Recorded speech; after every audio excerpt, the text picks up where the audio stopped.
Hello बच्चों, this is Dolly Sharma, your own chemistry ma'am, and आज हम कंटिन्यू करने वाले हैं lecture number 13 of P block elements. सबसे पहले हम कवर कर लेते हैं बेटा जो हमारे पेंडिंग टॉपिक्स थे, जो हमने आपको होमवर्क दिए हुए थे। तो सबसे पहले जो हम टॉपिक कवर कर रहे हैं वो है एलोट्रॉप्स ऑफ सल्फर, और फिर मैं आपके साथ फॉस्फीन के बारे में डिस्कस करूंगी। ठीक है बेटा, दोनों मैंने आपको होमवर्क दिया हुआ था कि इसको एक बार कर लेना, नहीं समझ आएगा डिस्कस कर लेंगे। फैक्ट बेस्ड बातें हैं, कुछ भी नया नहीं है। इन दोनों के आज हम की पॉइंट्स लिख लेते हैं। उसके बाद हम लेंगे आपके डाउट्स, जो कि सैटरडे के, मंडे के और ट्यूसडे के तीनों के पेंडिंग है। आज वो सारे डाउट्स भी आपके क्लियर हो जाएंगे। क्लियर बेटा, स्टार्ट करते हैं आज की क्लास। और सबसे पहले जो हम डिस्कस करने जा रहे हैं वो हमारे पास है, that is allotropes of sulphur. क्या बेटा? Allotropes of sulphur. नाम तो आपने जरूर सुना होगा इनका, बिल्कुल नाम तो आपने इनका जरूर सुना होगा। अगर हम एलोट्रॉप्स ऑफ सल्फर की बात करें तो हमें ये पता है मैनी फॉर्म्स में ये एग्जिस्ट करते हैं। S2 फॉर्म में भी एग्जिस्ट करते हैं, S4 फॉर्म में भी एग्जिस्ट करते हैं, S6 फॉर्म में भी एग्जिस्ट करते हैं और S8 फॉर्म में भी एग्जिस्ट करते हैं। तो सल्फर के जो एलोट्रॉप्स हैं वो हमारे पास बहुत सारे हैं। Exist in many forms, exist in many forms as S2, S6 and S8। तीनों फॉर्म में ये एग्जिस्ट करते हैं, लेकिन मेनली हम किसके बारे में पढ़ते हैं बेटा? S8 के बारे में। और इन्हीं के बारे में हमें पढ़ना है, क्योंकि ये जो S2 और S6 होते हैं, S2 तो बिल्कुल बेटा O2 की तरह होता है। क्लियर? ये जो हमारे पास H2 होता है, ये जो एलोट्रॉप होता है, दैट इज जस्ट लाइक किसकी तरह होता है बेटा? लाइक O2, जिसके बारे में हम पढ़ते हैं ऑक्सीजन के बारे में। That means paramagnetic in nature.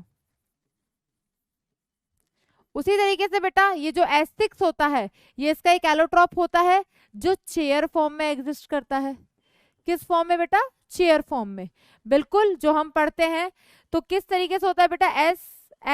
S हमारे पास ये इस फॉर्म में एग्जिस्ट करता है, लाइक जिसे हम कहते हैं चेयर फॉर्म। अब यहाँ पर 1 2 3 4 5 6 यहाँ पर ये जो हैं ये रिप्रेजेंट कर रहे हैं सल्फर एटम को, बट ये हमारे सिलेबस में नहीं है।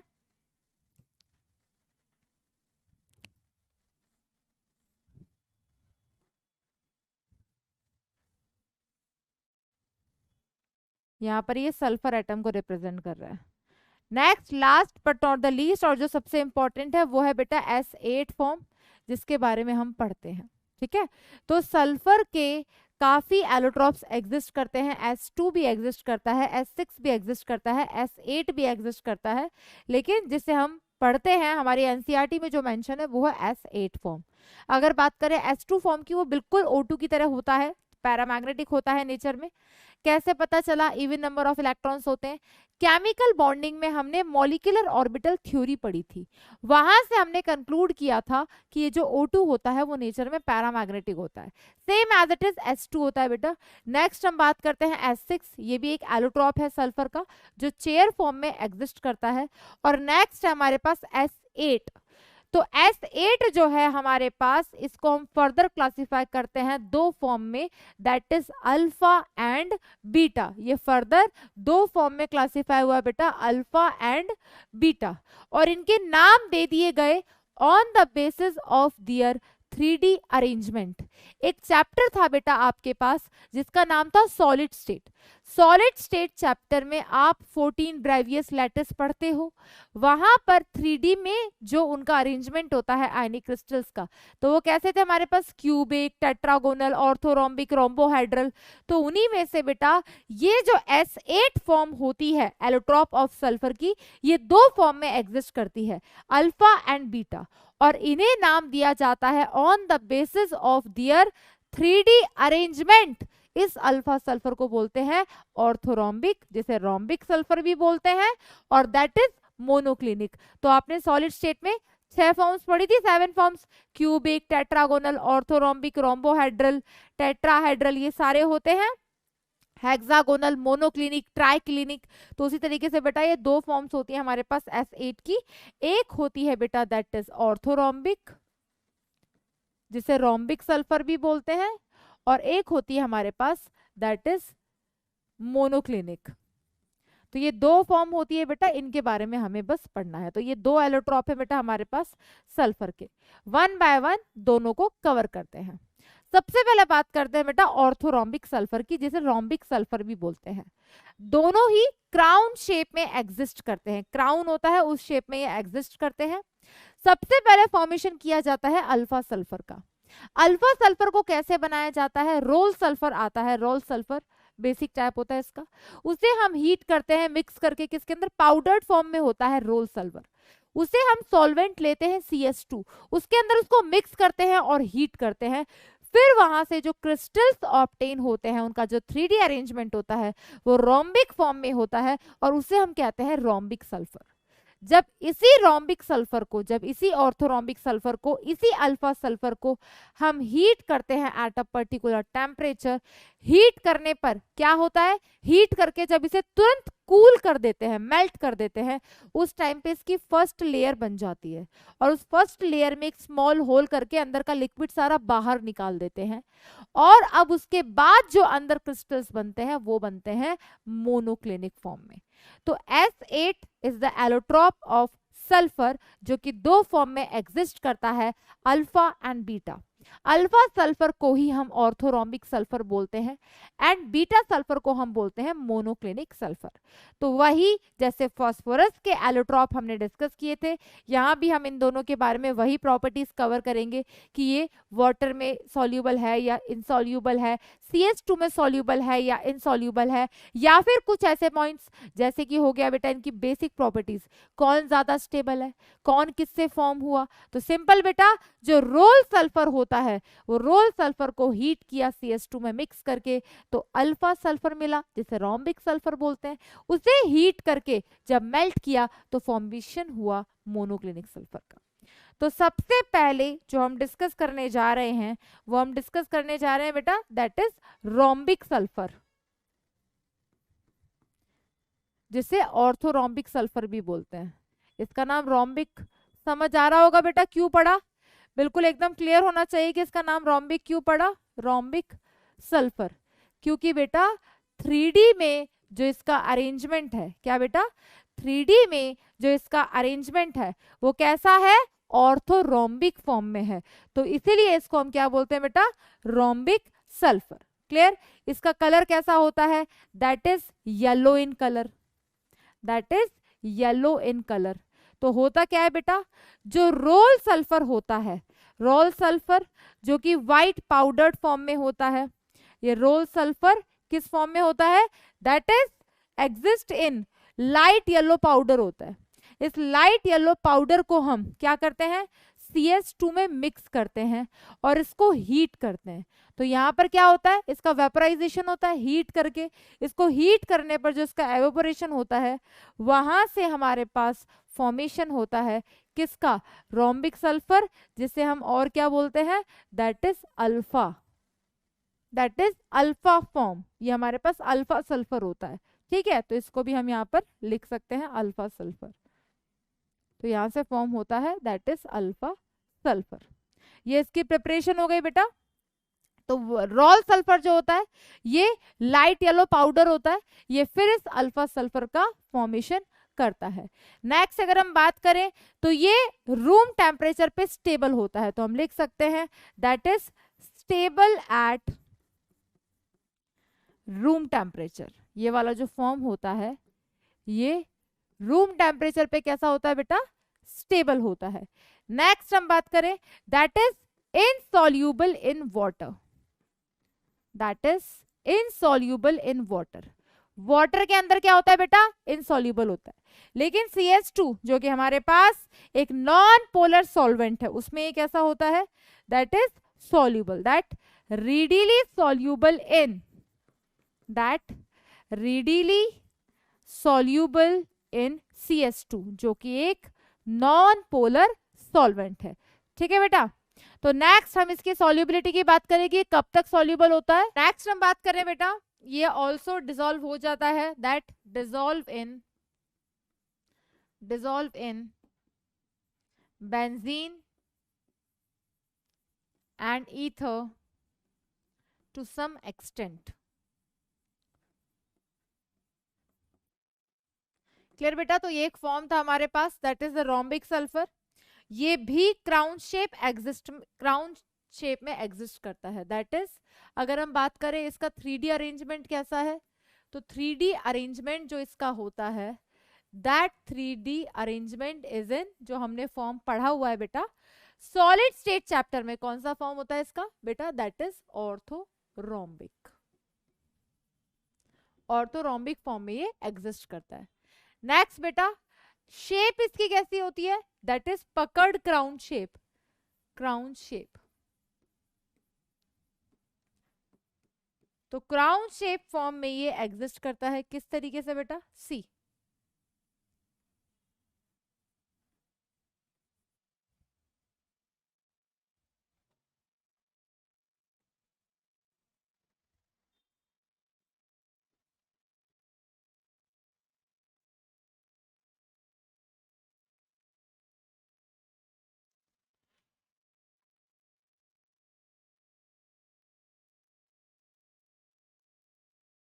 इस फॉर्म में ये एग्जिस्ट करता है। तो चाहे हमारे पास बेटा अल्फा सल्फर हो, चाहे हमारे पास बीटा सल्फर हो, दोनों ही पकड़ 3D फॉर्म में क्राउन शेप में एग्जिस्ट करते हैं, लाइक अ क्राउन। इसको हम और सीधा भी कर सकते हैं थोड़ा सा इस तरीके से,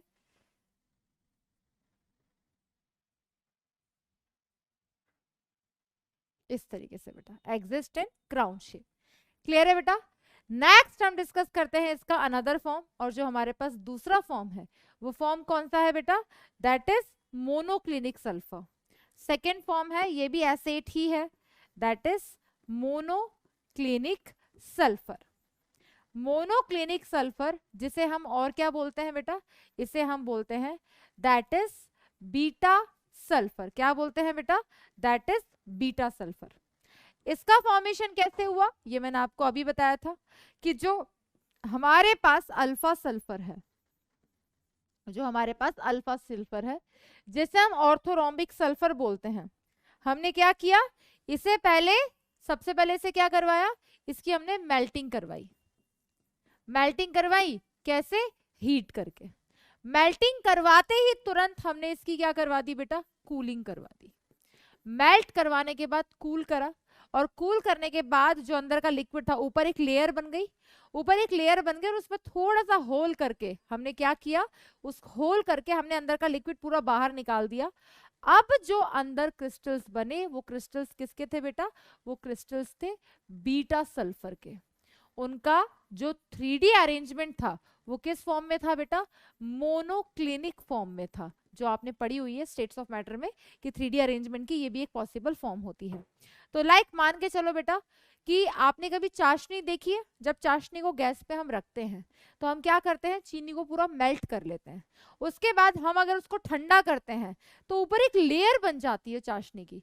उस लेयर में अगर हम एक सुई डालें और अंदर का पूरा लिक्विड बाहर निकाल दें, उसके बाद जो क्रिस्टल्स बन रहे हैं वो बिल्कुल बीटा सल्फर की तरह होंगे, और उसका क्रिस्टलाइन अरेंजमेंट कैसा होगा बेटा, मोनोक्लिनिक फॉर्म होगा।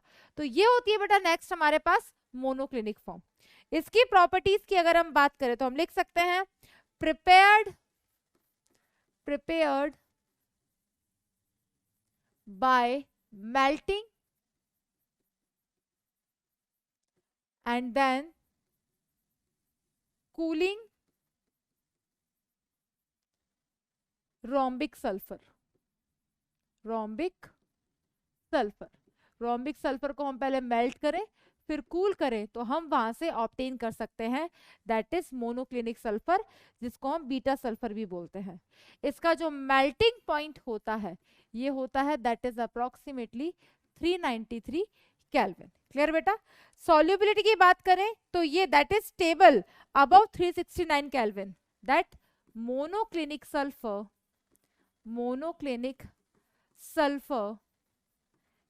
is stable above 369 kelvin. अब टेम्परेचर वेरिएशन होता है बेटा, अल्फा सल्फर और बीटा सल्फर, हमारे पास दो टाइप्स ऑफ सल्फर है और ये दोनों फॉर्म भी एग्जिस्ट करती हैं इक्विलिब्रियम पे। किस टेम्परेचर पे बेटा? That is 369 kelvin. क्लियर? तो above 369 kelvin monoclinic sulphur stable होता है and below 369 kelvin and below 369 kelvin alpha sulphur is stable.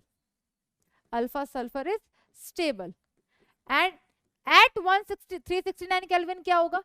369 kelvin temperature पे दोनों फॉर्म स्टेबल होती हैं। At 369 kelvin, at 369 Kelvin, both forms are stable. Both forms are stable. इसी वजह से and this temperature is known as, इसी वजह से इस टेम्परेचर को हम क्या बोलते हैं? This temperature is known as, क्या बोलते हैं बेटा? That is transition temperature. क्या बोलते हैं बेटा? Transition temperature.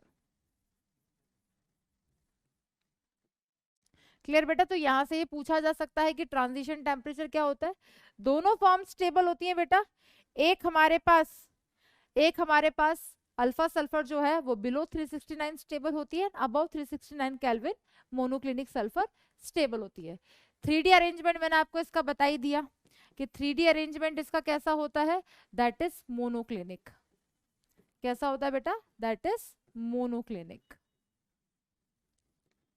नेक्स्ट बेटा, इसकी शेप की अगर हम बात करें तो शेप कैसी होती है? अभी मैंने बताया S8 की दोनों फॉर्म क्राउन शेप में एग्जिस्ट करती है, that is puckered form. Puckered form and shape and crown shape. तो ये भी क्राउन शेप में एग्जिस्ट करता है, चाहे तो हम इसे भी ड्रॉ कर सकते हैं बिल्कुल इस तरीके से जैसे हमने उधर किया था, क्राउन शेप को बनाया था। ठीक है,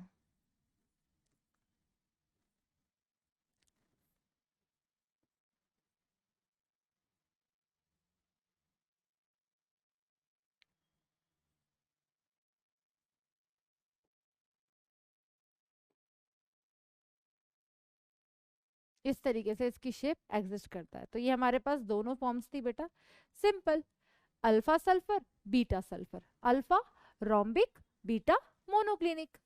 दोनों में लगभग सिमिलर प्रॉपर्टीज चल रही है। अल्फा को हीट किया, कूल किया तो हमारे पास बीटा सल्फर का फॉर्मेशन हुआ। क्लियर बेटा? स्टेबल रोम्बिक रूम टेम्परेचर पे होता है 369 केल्विन। इनका कैसा टेम्परेचर होता है बेटा? ट्रांजिशन टेम्परेचर, जिसपे ये दोनों ही फॉर्म्स कैसी होती हैं बेटा? स्टेबल होती है। क्लियर है बेटा? नेक्स्ट अब हम बात करते हैं फॉस्फीन के बारे में। ये हमने डिस्कस कर लिया बेटा, एलोट्रॉप्स ऑफ सल्फर। नेक्स्ट हम डिस्कस करने जा रहे हैं अबाउट फॉस्फीन। तो मैंने अब क्या कहा था, आज हम ये दो टॉपिक सबसे पहले कवर करेंगे।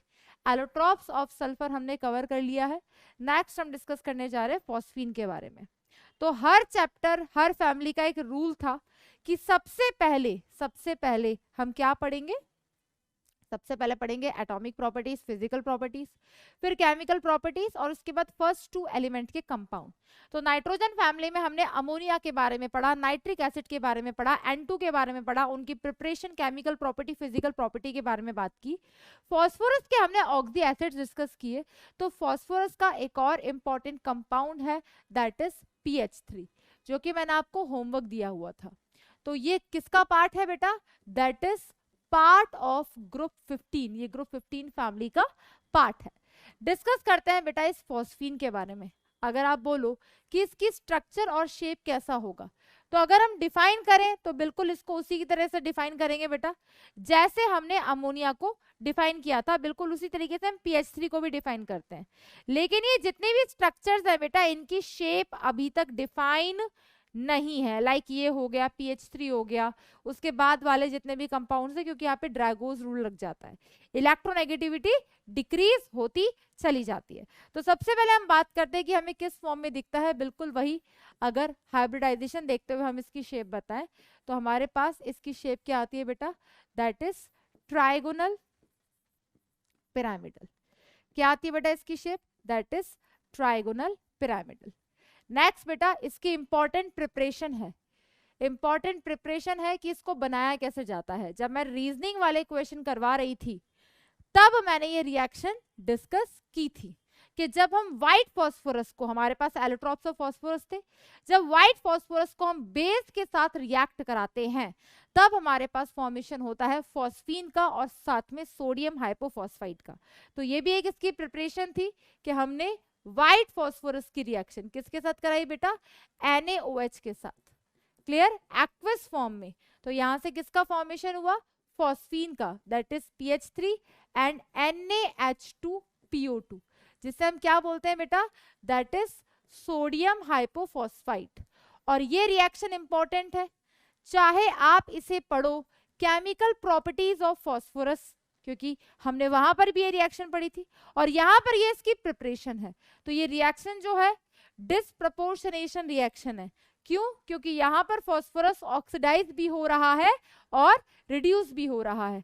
तो यहां पर ये जो PH3 हमारे पास बना, इसी PH3 को हम क्या बोलते हैं बेटा, that is known as phosphine. ये रिएक्शन बिल्कुल बेटा इंपॉर्टेंट है, घुमा फिरा के इस पे से क्वेश्चंस किए जाते हैं। जैसा कि मैंने बताया था जेईई मेंस में यही क्वेश्चन पूछा था कि फॉस्फोरस को जब बेस के साथ रिएक्ट कराते हैं तो जो कंपाउंड बनते हैं वहां पर फॉस्फोरस की ऑक्सीडेशन स्टेट क्या होती है। तो यहाँ पर आप चेक कर लो फॉस्फोरस की ऑक्सीडेशन स्टेट दोनों में, वही क्वेश्चन में आया था। नेक्स्ट इसकी हम प्रिपरेशन की बात करें तो और हम इस फॉस्फीन को कैसे ऑब्टेन कर सकते हैं। अगर हम इस फॉस्फीन की बात करें बेटा, ये वाली जो प्रिपरेशन है ये इसकी लैब प्रिपरेशन है कि इसको लैब में कैसे बनाया जाता है। नेक्स्ट बेटा इसे हम ऑब्टेन कर सकते हैं कैल्शियम फॉस्फाइड से भी। अब ये कैल्शियम फॉस्फाइड क्या होता है, कैल्शियम और फॉस्फोरस मिलकर एक कंपाउंड बनाते हैं दैट Ca3P2।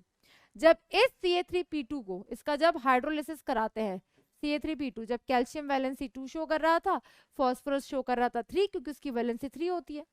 जब हम इसका हाइड्रोलिसिस कराते हैं, मैं रिएक्शन बैलेंस नहीं कर रही हूं, आप लोग रिएक्शन बैलेंस कर लेना, तो यहां से फॉर्मेशन होता है बेटा कैल्शियम हाइड्रोक्साइड का और यहां से भी साथ में क्या निकलता है बेटा, दैट इज फॉस्फीन। तो जैसे कैल्शियम फॉस्फाइड होता है उसी तरीके से हम इसकी रिएक्शन अगर HCl के साथ भी कराएं, बिल्कुल सेम तरीके से बेटा Ca3P2 की रिएक्शन हमने HCl के साथ कराई, तो यहाँ पर कैल्शियम हाइड्रोक्साइड बना था, यहां से फॉर्मेशन हो जाएगा कैल्शियम क्लोराइड का और यहां से भी हमें क्या मिल जाएगा बेटा, दैट इज फॉस्फीन। तो हमने इन तीनों रिएक्शन में फॉस्फीन ऑब्टेन किया, फर्स्ट, सेकंड और third step.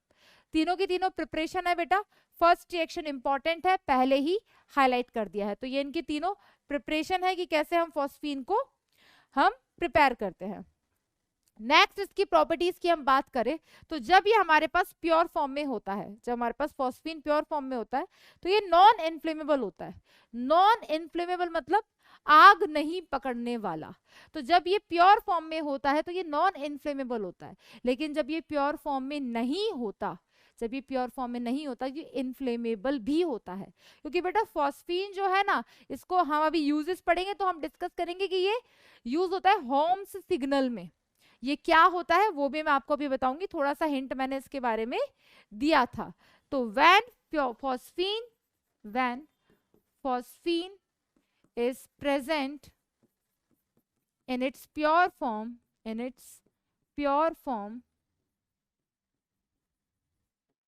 it is inflammable, it is non-inflammable,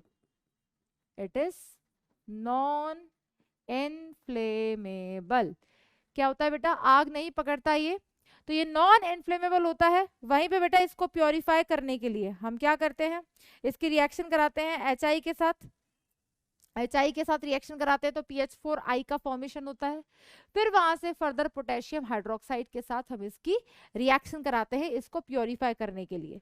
और ये जो नॉन इन्फ्लेमेबल होता है ये किसकी वजह से होता है, ड्यू टू प्रेजेंस ऑफ, जैसे कि हाइड्रोकार्बन होते हैं, कार्बन और हाइड्रोजन के कंपाउंड, उसी तरीके से फॉस्फोरस और हाइड्रोजन के जो फॉर्म्स होती है P2H4 फॉर्म में ये एग्जिस्ट करता है, जिस वजह से ये इन्फ्लेमेबल नहीं होता। क्लियर बेटा। नेक्स्ट इसकी प्रॉपर्टीज की अगर हम बात करें, नेक्स्ट प्रॉपर्टीज इसकी क्या क्या है बेटा, दैट ये जो होता है बेटा कलरलेस होता है, PH3 is colourless, with रॉटन fish smell, सड़ी हुई मछली जैसी इसकी स्मेल होती है। समझ रहे हो कितनी बेकार स्मेल होती है इसकी। तो pH3 खुद कैसा होता है बेटा नेचर में, कलरलेस, और बहुत ही ज्यादा क्या होता है बेटा, and is highly poisonous, and is highly poisonous. ये इसकी इंपॉर्टेंट प्रॉपर्टीज है बेटा। कलरलेस है नेचर में, रॉटन फिश जैसा इसका स्मेल होता है, और दैट इज हाईली पॉइजनस। जब ये रिएक्ट करता है किसके साथ बेटा, ऑक्सीडाइजिंग एजेंट्स के साथ, तो ये बिल्कुल रिएक्शन देता है, explodes, explodes on reaction with oxidising agents, oxidising agents and acids. जब ये एसिड्स के साथ रिएक्ट करता है तो बिल्कुल ये रिएक्शन देता है। फॉर एग्जाम्पल, अगर हमने फॉस्फीन की रिएक्शन किसके साथ करा दी बेटा, अगर हमने फॉस्फीन की रिएक्शन मान लो करवा दी HBr के साथ, तो ये किसका फॉर्मेशन करेगा, PH4Br। इस तरीके के कंपाउंड्स का फॉर्मेशन करेगा, एक्सप्लोजन हो जाएगा वहां पे। अगर इसकी रिएक्शन हमने किसके साथ करा दी बेटा, कॉपर सल्फेट के साथ, अगर हमने इसकी रिएक्शन करा दी कॉपर सल्फेट के साथ, तो ये किसका फॉर्मेशन करेगा, क्यूप्रिक फॉस्फाइड CU3P2 का फॉर्मेशन करेगा। जैसे भी लास्ट हमने रिएक्शन देखी थी बेटा, CU3P2, और साथ में यहाँ से रिलीज करेगा लार्ज अमाउंट ऑफ H2SO4, जिसकी वजह से ये एक्सप्लोड करता है। तो ये इसकी कुछ प्रॉपर्टीज है बेटा केमिकल। उसी तरीके से अगर ये HgCl2 के साथ रिएक्ट करेगा, रिएक्शन बैलेंस नहीं है बेटा, आप रिएक्शन बैलेंस कर सकते हो।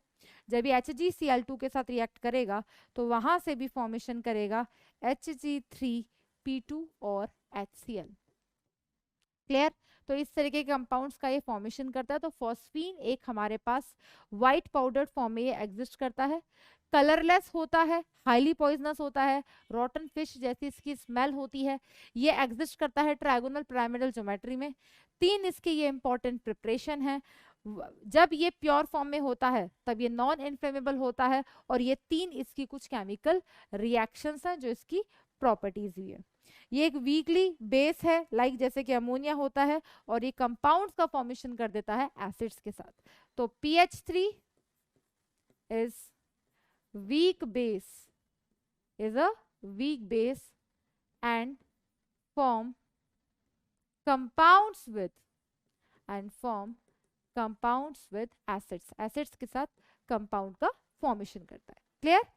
अब जो डाउट मेरे पास आया था जिसकी वजह से मुझे ये आपको पूरा समझाना पड़ा फॉस्फीन के बारे में, डाउट मेरे पास ये आया था कि मैम ये होम सिग्नल क्या होता है। ऐसा इसके यूजेस में लिखा हुआ है, that is used in homes signal. तो इसका मैंने आपको सॉल्यूशन ये बताया था कि होम सिग्नल किसे कहते हैं। पुराने टाइम में, बहुत पुराने टाइम में, जब समुद्र में जहाज चलते थे, ठीक है, तो जैसे कि अभी पटरी पर ट्रेन चलती है तो आगे इंडिकेटर के लिए आपने देखा होगा एक रेड लाइट जली हुई रहती है। वो रेड लाइट का क्या इंडिकेशन होता है कि भाई अभी मत आना। क्यों? क्योंकि अभी वहां पर स्टेशन पे गाड़ी खड़ी हुई है, तो हम कहते हैं ना आउटर पे गाड़ी खड़ी हो गई। बिल्कुल उसी तरीके से बेटा पुराने टाइम में जब इंडिकेशन देना होता था तो होम्स सिग्नल का यूज करते थे, और वहां पे होम्स सिग्नल में जो व्हाइट फ्यूम्स क्रिएट करने के लिए कंपाउंड यूज किया जाता था वो यही फॉस्फीन होता था। क्लियर। साथ ही साथ कभी आपने देखा होगा पुराने टाइम में या अभी भी सोल्जर्स जब फाइट करते हैं, सोल्जर्स जब फाइट करते हैं तो कभी कभी वो ऐसे बॉम्ब्स भी छोड़ते हैं जो सिर्फ फ्यूम्स क्रिएट करते हैं व्हाइट कलर की। उन फ्यूम्स के थ्रू क्या होता है, वो अपने आप को हाइड कर सकते हैं सामने वाले से और उस पर अटैक कर सकते हैं। तो वहां पर जिस कंपाउंड का यूज होता है वो यही फॉस्फीन होता है ना। देखो बेटा कितनी इंटरेस्टिंग सी बात। तो बस यही इनके यूजेस हैं, वो हम लिख देते हैं, that is uses. First use मैंने आपको यही बताया, दैट यूज्ड इन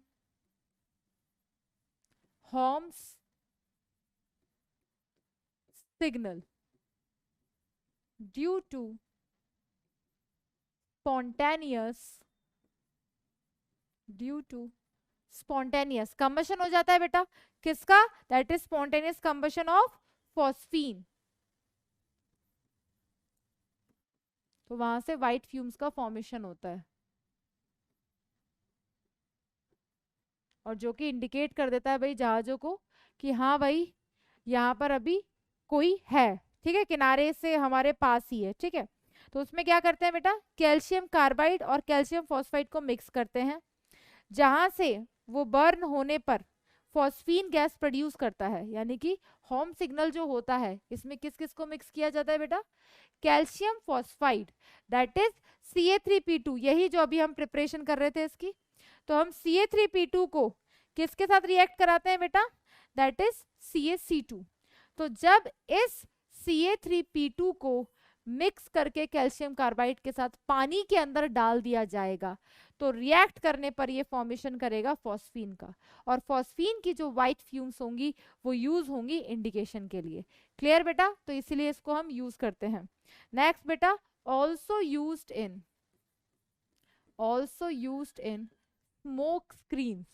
अभी मैंने जिसके बारे में बताया, स्मोक स्क्रीन्स क्या होती है, जब सोल्जर्स फाइट करते हैं, सोल्जर्स जब फाइट कर रहे होते हैं, अटैक कर रहे होते हैं, उनकी बड़ी बड़ी गन मशीन्स जो होती हैं जिनमें बैठकर वो फाइट कर रहे होते हैं, तो उसको हाइड करने के लिए कि वो सामने वाली पार्टी को ना दिखे, तो वो क्या करते हैं, स्मोक स्क्रीन्स का यूज करते हैं। और उन स्मोक स्क्रीन्स में जो केमिकल यूज होता है वो यही फॉस्फीन होता है। उससे क्या होता है, वो व्हाइट कलर का फ्यूम्स क्रिएट हो जाएगा, सामने वाले को हम नहीं दिखेंगे और हम उस पर इजिली अटैक कर सकते हैं। ठीक है बच्चों, तो that's all about allotropes of sulphur जो आपका पेंडिंग था। नेक्स्ट दैट इज फॉस्फीन, जिसमें आपको ये यूजेस समझ नहीं आए थे बट हमने पूरा करवा दिया। क्लियर बेटा? तो होम सिग्नल जो होते हैं उसमें कैल्शियम फॉस्फाइड और कैल्शियम कार्बाइड का मिक्सचर होता है। तो जब वो वाटर के कांटेक्ट में आता है तो क्या हो जाता है, कंबशन हो जाता है। कंबशन हो जाता है तो वहां से व्हाइट फ्यूम्स किसकी निकलती है, PH3 की। यही PH3 रिस्पॉन्सिबल होता है सिग्नल के लिए। क्लियर बेटा? नेक्स्ट अब हम बात कर लेते हैं आपके डाउट्स की। ठीक है बेटा, सारे डाउट्स कवर कर लेते हैं, उसके बाद हम बढ़ेंगे आज की क्लास की तरफ। तो आपके जो भी डाउट्स हैं जल्दी से उन्हें देख लेते हैं। क्लियर बेटा?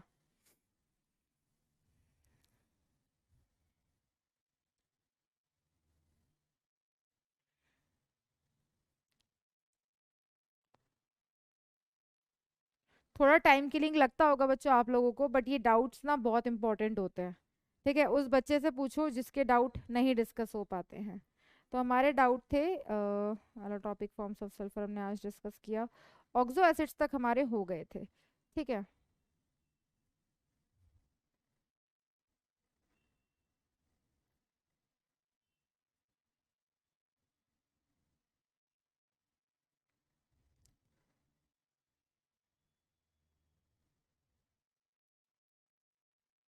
चलो ये डिस्कस हो गया था। ठीक है, 15 अप्रैल। चलो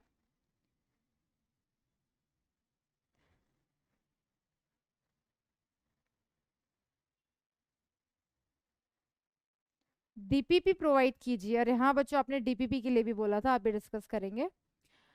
RRR करके एक बच्चे का डाउट है, बॉइलिंग पॉइंट SbH3 का ज्यादा होता है BiH3 से in notes BiH3, but in DPP SbH3, please doubt clear. बेटा, जो आपको कॉपी में ऑर्डर लिखवाया है, नोट्स में जो ऑर्डर लिखवाया है वो एग्जैक्टली करेक्ट है। हो सकता है कि BiH3 ऑप्शन में ही ना हो, तो आपको डाउट आ जाएगा यार सबसे ज्यादा SbH3 का कैसे हो गया बॉइलिंग पॉइंट, लेकिन SbH3 सेकेंड लास्ट पोजीशन पे होता है। लेकिन अगर ऑप्शन में लास्ट है ही नहीं BiH3, तो लास्ट में SbH3 आ गया ना बेटा, तो आई थिंक आपका डाउट क्लियर हो गया होगा। सुमित दास, मैम ऑक्सीजन का मैक्सिमम कोवेलेंसी 4 कैसे हुआ, प्लीज इलेक्ट्रॉनिक कॉन्फ़िगरेशन से समझा दो। बेटा, ऑक्सीजन का इलेक्ट्रॉनिक कॉन्फ़िगरेशन क्या होता है, 2s2 2p4, यही होता है बेटा। सेकेंड पीरियड से बिलोंग करता है, तो ये 2s के 2 इलेक्ट्रॉन, और ये हमारे पास 2p के ये 1 2 3 4। अब इस केस में देखो ध्यान से, अब इस केस में देखो ध्यान से, ये दो अनपेयर्ड इलेक्ट्रॉन प्रेजेंट है, बिल्कुल क्लियर, और ये दो पेयर्ड इलेक्ट्रॉन है। लेकिन जब ऑक्सीजन दोनों पेयर्ड इलेक्ट्रॉन अपने शेयर करे तो क्या वो 4 बॉन्ड नहीं बना सकता? तो इस केस में ये कोऑर्डिनेट बॉन्ड की फॉर्म में भी बन सकते हैं। जब ये इलेक्ट्रॉन पेयर देकर बॉन्ड तो बना ही सकता है ना बेटा, तो इसके पास होते तो है ही है 6 इलेक्ट्रॉन, लेकिन 2 तो ये अनपेयर्ड इलेक्ट्रॉन होते हैं और 2 हमारे पास ये पेयर्ड इलेक्ट्रॉन होते हैं। क्लियर? जैसे कि बेटा नाइट्रोजन था, नाइट्रोजन का था 2s2 2p3, तो ये 2s के 2 इलेक्ट्रॉन थे और इसके पास 2p के ये 3 अनपेयर्ड इलेक्ट्रॉन थे। तो इस केस में क्या करता था, इनके साथ तो ये कोवेलेंट बॉन्ड बना लेता था, और ये चौथा जो इलेक्ट्रॉन पेयर इसके पास बचा, क्योंकि कोवेलेंसी तो इसकी भी मैक्सिमम 4 थी, तो ये इलेक्ट्रॉन पेयर देकर बॉन्ड बना लेता था in the form of coordinate bond, same as it is oxygen का होता है। Ma'am electron gain enthalpy down the group decrease होती है ना, तो आपने नाइट्रोजन फैमिली में इंक्रीज कर रखी है, क्या ये सही है? बेटा चेक करना पड़ेगा, क्योंकि नाइट्रोजन फैमिली की अगर हम बात करें तो उसमें सिर्फ nitrogen positive electron gain enthalpy show करता है और बाकी सारे negative electron gain enthalpy show करते हैं। तो अब इस केस में क्या होता है, सारे के सारे हाफ फिल्ड है, सारे के सारे स्टेबल है, लेकिन नाइट्रोजन में तो उसके पास ऑर्बिटल भी नहीं है कि वो एक और इलेक्ट्रॉन पेयर को एक्सेप्ट कर ले, और वो हाईली इलेक्ट्रोनेगेटिव भी है। तो डाउन द ग्रुप जाने पर साइज इंक्रीज हो रहा है, इलेक्ट्रोनेगेटिविटी डिक्रीज हो रही है, तो इलेक्ट्रॉन को एक्सेप्ट करने की टेंडेंसी भी डिक्रीज हो रही है। क्लियर? इलेक्ट्रॉन को एक्सेप्ट करने की टेंडेंसी डिक्रीज हो रही है, तो इलेक्ट्रॉन गेन एंथैल्पी कंपैरेटिवली कम नेगेटिव आएगी। क्लियर? मैम फॉस्फीन बाकी है, सुमित दास आज करा दिया बेटा। मैम सब कुछ सही है, फुल अटेंशन के साथ पढ़ते हैं। मैम पर पता नहीं क्यों टेंशन रहती है कि अगर सिलेक्शन नहीं हुआ तो एग्जाम में क्वेश्चंस नहीं हो पाए तो क्या होगा, how to overcome this. Ma'am please tell. Sadia Rahman, मैं हर क्लास में ऑलरेडी आपको मोटिवेट करती हूँ, और कल भी मैंने आपको मोटिवेट करके एक सॉन्ग भी गाया था और आपको यही समझाया था कि आपके कंट्रोल में फ्यूचर नहीं है, आपके कंट्रोल में टेस्ट पेपर नहीं है, लेकिन आपके कंट्रोल में आपकी प्रिपरेशन और आपकी ओएमआर है। मान लो आपको पूरा पेपर भी आता हो, लेकिन आप ओएमआर को भरो ही ना टेंशन में कि मैं कुछ गलत ना भर दूं, तो आप अगर ऑलरेडी नेगेटिव सोच रहे हो बेटा, तो आगे पॉजिटिव कैसे होगा? आप एक बात बताओ, आपने सुना होगा कि हम किसी चीज को शिद्दत से चाहे तो वो हमें मिलता है, वो डायलॉग है, बट वो रियलिटी भी है। आपने देखा है बेटा नेचर में एक बहुत बड़ी बात बोलने जा रही हूँ, उसको ध्यान से सुनना और समझने की कोशिश करना। आपने ऑब्जर्व किया होगा कि एक रोड पे काम करने वाला मजदूर जो होता है, वो भी हमारी जैसी रेगुलर लाइफ को जी रहा होता है। उसे नहीं पता कि कल उसको खाना कैसे मिलेगा, लेकिन आज वो मजदूरी करके वो खाना खाता है। उसकी भी रेगुलर लाइफ में आपने देखा होगा कि आप आज उनके बच्चे भी पलते हैं, और हम लोग कितना टेंशन ले रहे हैं यार। फ्यूचर के बारे में सोचना अच्छी बात है, लेकिन इतना भी नहीं और इतना नेगेटिव भी नहीं।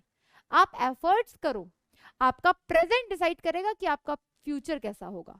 पास्ट कैसा भी रहा, 11th 12th क्लास बिगड़ गई, लेकिन उसके रिजल्ट्स हमने भुगत लिए कि 12th के साथ सिलेक्शन नहीं हुआ, लेकिन right now we are having time. ये प्रेजेंट डिसाइड करेगा कि आने वाला पेपर कैसा होगा। पेपर आपके कंट्रोल में नहीं है बेटा, पहले ही बोला है मैंने। पेपर टफ आ गया तो क्या करोगे, पेपर नहीं दोगे क्या? पेपर तो देना ही है। तो उस 3 घंटे में जो बेस्ट कर सकते हो वही करना है, तो फिर घबराने की क्या जरूरत है, नर्वस होने की जरूरत क्या है? तुम पहले से सोच के बैठे हो नहीं हुआ तो क्या होगा, ये बात बिल्कुल भी वैलिड नहीं है। आप अपना बेस्ट तो दो पहले, rather than thinking these things। Okay Sadia बेटा, परेशान होने की जरूरत नहीं है। और ये काफी बच्चे हैं, प्रकाश आपको भी मैं सेम बात बोल रही हूँ, ठीक है? परेशान होने से कुछ नहीं होगा, ये कंडीशंस टेम्पररी हैं, लेकिन अगर आप इसको परमानेंट नहीं करना चाहते तो फिर आपको एफर्ट्स देने पड़ेंगे बेटा। अथर्वी मिश्रा, मैम हमने बहुत सारे टेस्ट लीव कर दिए हैं, तो क्या जो टेस्ट सीरीज सिलेबस के बाद आएगी उससे काम हो जाएगा? बेटा हो जाएगा, लेकिन बस इतना करना कि जिस भी सब्जेक्ट का टेस्ट है, जिस भी चैप्टर का टेस्ट है, उसको पूरा पढ़ के और अच्छे से पढ़ के जाना, ठीक है? और जो गलतियां करो आते ही देखना क्यों गलत हुआ, मुझे आता नहीं था, या मेरी अप्रोच गलत थी, या आंसर गलत आया, ठीक है? Karan Kumar, ma'am please PhD करवा दीजिए। करवा दिया बेटा, करवा दिया। Thank you so much, this class was very interesting and all my doubts clear. Very good बेटा। बाबूलाल प्रजापति, मैग्नीशियम का रिएक्शन कॉन्सेंट्रेटेड एनसी के साथ डिफरेंट क्यों होता है, बाकी मेंबर की तरह क्यों नहीं होता, प्लीज एक्सप्लेन। बिल्कुल बेटा क्वेश्चन आपका बिल्कुल वैलिड है, बट ये मैंने आपको पहले ही बताया था कि इन मेटल्स की जब ये रिएक्शन कराई तो ये एक्सपेरिमेंटल डेटा है जिसे हम रिएक्शन फॉर्म में रिप्रेजेंट कर रहे हैं, जिसे हम रिएक्शन फॉर्म में रिप्रेजेंट कर रहे हैं। जितने भी मेटल्स थे जब कॉन्सेंट्रेटेड नाइट्रिक एसिड के साथ रिएक्ट करवा रहे थे तो सब में एक ब्राउन कलर की गैस निकल रही थी नाइट्रेट के साथ फॉर्म होने के साथ साथ। तो हमने आइडेंटिफाई किया कि वो NO2 गैस है, किसी में N2O निकली, किसी में NO निकली, तो वो तो केमिकल प्रॉपर्टी है ना बेटा उसकी कि ऐसा हुआ, तो हम वो पढ़ रहे हैं कि ऐसा हुआ, वो रिएक्शंस हम याद कर रहे हैं, हमने प्रैक्टिकल परफॉर्म नहीं किया ना बेटा। रितेश कुमार मैम आपके लेक्चर देखने के बाद डाउट ही नहीं रहता, थैंक्स बच्चे थैंक्स। कोई बात नहीं, अगर जिनको आता भी है पूछो बस। केमिस्ट्री सिलेबस खत्म ना होते हुए भी केमिस्ट्री एग्जाम अच्छा हुआ बट फिजिक्स रुला दिया, अच्छा हुआ था, चलो अच्छी बात है, मतलब आपका क्लास में 100% फोकस था बच्चे। अरिन गोरई मैम 12th के एग्जाम के लिए थोड़ा इधर उधर सा हो गया बट मैनेज करके कर लेंगे, थोड़ा ही कर लीजिए, सिलेबस भी ऑलमोस्ट खत्म हो गया, थैंक यू मैम। मैम आपका पढ़ा हुआ इनऑर्गेनिक और फिजिकल सबसे बेस्ट लगता है, उसी से प्रिपेयर कर रहे हैं, बस आपका नीट का ऑर्गेनिक नहीं मिला है, तो मेरा पूरा केमिस्ट्री जो सबसे वीक था पूरा स्ट्रांग हो गया, you are the best. Thank you Aryan Gorai बेटा, थैंक यू। मैंने ऑर्गेनिक भी पढ़ाया हुआ है एक्सेलरेट में, बट वहां पे मैंने बोर्ड्स लेवल का पढ़ाया है क्योंकि वो बोर्ड्स का बैच था। नहीं तो ma'am please at least P block का ही एक वन शॉट लेक्चर ले लीजिए, ये मत बोलो बच्चों, बस ये मत बोलो। आप देख रहे हो 12वां लेक्चर चल रहा है, ले तो मैं सब कुछ लूंगी बट व्हाट आई वांट कि आप कंसाइज करो, आप उसे ब्रीफ करो, ठीक है। ऑलरेडी मैंने प्रॉमिस किया हुआ है कि मैं क्वेश्चन प्रैक्टिस करवाऊंगी, बट दैट डजंट मीन बेटा कि मैं तुम्हें उंगली दे रही हूँ और तुम मेरा पूरा हाथ पकड़ रहे हो कि नहीं मैम आप ही पूरा, फिर तुम कल को बोलोगे मैम OMR भी भर दो, ऐसे नहीं बेटा, खुद के एफर्ट्स ना दिखते हैं, ठीक है बेटा, पूरी कोशिश करेंगे जो आपने रिक्वेस्ट की ऑर्गेनिक के लिए भी, ठीक है। मैम आपने बताया था SN+2 is not reducing agent, reduce करेगा खुद ऑक्सीडाइज, हाँ, बट एनसीईआरटी में लिखा है SN+2 रिड्यूसिंग एजेंट है। मैम आप एक बार क्लियर कर दो क्योंकि एनसीईआरटी में भी कभी मिसप्रिंट हो जाता है, जैसे कि बायो में, हाँ बिल्कुल बेटा मिसप्रिंट हो जाता है। एसएन जो है बेटा वो +4 फॉर्म में एग्जिस्ट करता है on the basis of compound की स्टेबिलिटी, क्योंकि वो मैक्सिमम कंपाउंड जो बनाता है वो +4 ऑक्सीडेशन स्टेट में बनाता है, इसलिए उसको रिड्यूसिंग बोला है। तो SN+2 is not reducing agent, क्यों, क्योंकि साथ वाले को रिड्यूस करके खुद ऑक्सीडाइज नहीं होना चाहेगा, लेकिन SN+4 में भी स्टेबल कंपाउंड बनाता है। क्लियर बेटा। मैम प्लीज सारा चैप्टर ना हो भी, बस सिर्फ पी ब्लॉक का ही 1-2 लेक्चर में वन शॉट, कोशिश करेंगे बच्चे। ग्रुप 15 याद किया था और ग्रुप 16 नहीं किया था, 110 मार्क्स आए, फिजिकल में कुछ क्वेश्चन गलत हुआ, याद किया, भूल जाते हैं, प्लीज मैम हेल्प कर दीजिए, सब भूल।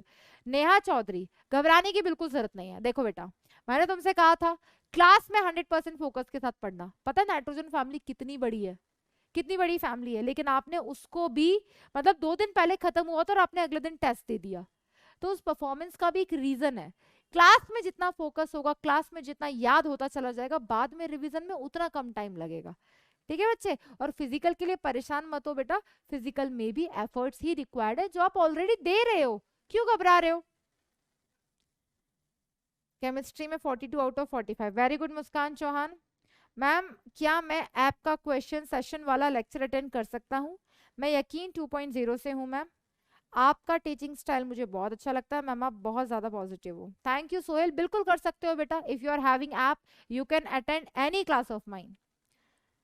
कप्पा भैया मैम क्या करूँ, पैनिक लग रहा है, इनऑर्गेनिक और ऑर्गेनिक ठीक है बट मुझसे फिजिकल के न्यूमेरिकल नहीं हो रहे हैं आज मोस्टली। बेटा फिजिकल के बारे में मैंने आपको कल थोड़ा सा बताया था, ठीक है, और मैंने ये भी बताया था कि रिवाइज क्या करना है। सबसे पहले कॉपी की नोट्स रिवाइज किए, फॉर्मुलेज ऑन द टिप्स किए, एक A4 साइज पेपर उठाया, उसमें सारे फॉर्मुलेज बिना देखे लिखे, बिल्कुल याद अच्छे से करके फिर क्वेश्चन करना शुरू किया। फिर भी अप्रोच ना समझ आए तो एक बार फिर से ये देखा कि सर ने उस क्वेश्चन में क्या समझाया था, अप्रोच करने का तरीका। एक बार ये पता चल जाए ना कि फॉर्मूला क्या है, क्वेश्चन में दिया क्या, पूछा क्या, अप्रोच अपने आप क्लियर हो जाएगी। और फॉर्मूला याद हुआ और सबसे पहले न्यूमेरिकल में क्या लिखो, क्या क्या दे रखा है। क्लियर बेटा। पीयूष मैं वेस्ट बंगाल से हूँ, तो बंगाली फिलअप करना, question paper Bengali and English too बेटा कुछ भी, total score 637, chemistry 39 out of 45। Very good Sujal Rajput, कोशिश जारी रहेगी तो 45 आउट ऑफ 45 और आएंगे बेटा मार्क्स 45 आउट ऑफ 45, ठीक है। मैम पी ब्लॉक बहुत लंबा खिंच गया है, प्लीज बचा हुआ चैप्टर जल्दी खत्म कर दीजिए। साक्षी सिंह बेटा, अगर आप चाहते हो जल्दी खत्म कर दूं तो मैं आपके ये डाउट्स ले पाऊंगी। आप नहीं चाहते हम इंटरेक्शन करें, मैं आपको जो चीज होमवर्क देती हूँ जो मुझे लगता है कि सीधा सीधा एनसीईआरटी से पढ़ोगे, लाइक एलोट्रॉप्स, मैंने कुछ अलग से नहीं लिखवाया, जो है वो लिख रहे हैं। तो जहाँ फैक्ट बेस्ड बातें होती है वो मैं होमवर्क देती हूँ, बट बच्चों को रहता है कि मैम आप ही लिखवा दो, आप ही समझा दो, तो वो मैंने करवाया। तो बेटा टाइम अगर लग रहा है तो उसका रीजन है कि हमें उस चीज को परफेक्ट तरीके से करना है। अगर सिर्फ सिलेबस करना है तो 2 दिन में भी हम कर सकते हैं, चलो छापो छापो छापो, लेकिन मैंने हर क्लास का जो टाइम रखा वो 1.5 घंटा रखा, क्योंकि यही 4 घंटे 5 घंटे में इक्विलिब्रियम आपके साथ निकाल सकती हूँ। लेकिन इनऑर्गेनिक अगर मैं आपको कंटिन्यू पढ़ाऊंगी ना तो पता है क्या होगा, आपको समझ में सब आएगा, लेकिन आफ्टर सम टाइम ऐसा लगेगा सब मिक्स हो गया। तो मैंने हर दिन का सॉर्टेड रखा कि आज अगर इतना ही पढ़ाना है तो आज उतना ही पढ़ाना है, उससे ज्यादा हम नहीं पढ़ेंगे, ठीक है बेटा। Next aspirant me, dear Dolly ma'am please एक बार सिलेबस खत्म होने के बाद प्लीज स्टार्ट से रिवीजन करा दीजिएगा थ्रू क्वेश्चंस। मैं पहले ही बोल रही हूँ, अगर रिवीजन हुआ इनऑर्गेनिक का तो क्वेश्चन से ही होगा, आपको कॉपी नोट्स अच्छे से रिवाइज करके आने होंगे, ठीक है। Ma'am oxo acids of phosphorus का एसिडिक कैरेक्टर भी नेक्स्ट क्लास में पक्का प्रांजल आज आ जाएगा, आज के नोट्स में है, डोंट वरी, और वो इंपॉर्टेंट भी है क्योंकि वही सबसे अलग है। मैम आज के टेस्ट इनऑर्गेनिक का बहुत अच्छा था, सारे क्वेश्चंस आपके नोट सही थे, मेरे सारे क्वेश्चंस राइट थे। वेरी गुड पल्लवी शर्मा, और अच्छी बात देखो कि ऑक्सीजन फैमिली कंप्लीट भी नहीं हुआ था, लेकिन कुछ क्वेश्चंस ने कुछ बच्चों ने उधर के भी क्वेश्चन सही कर पाए, बताऊं क्यों? क्योंकि क्योंकि बेसिक्स तो हमने पहले ही पढ़ लिए थे।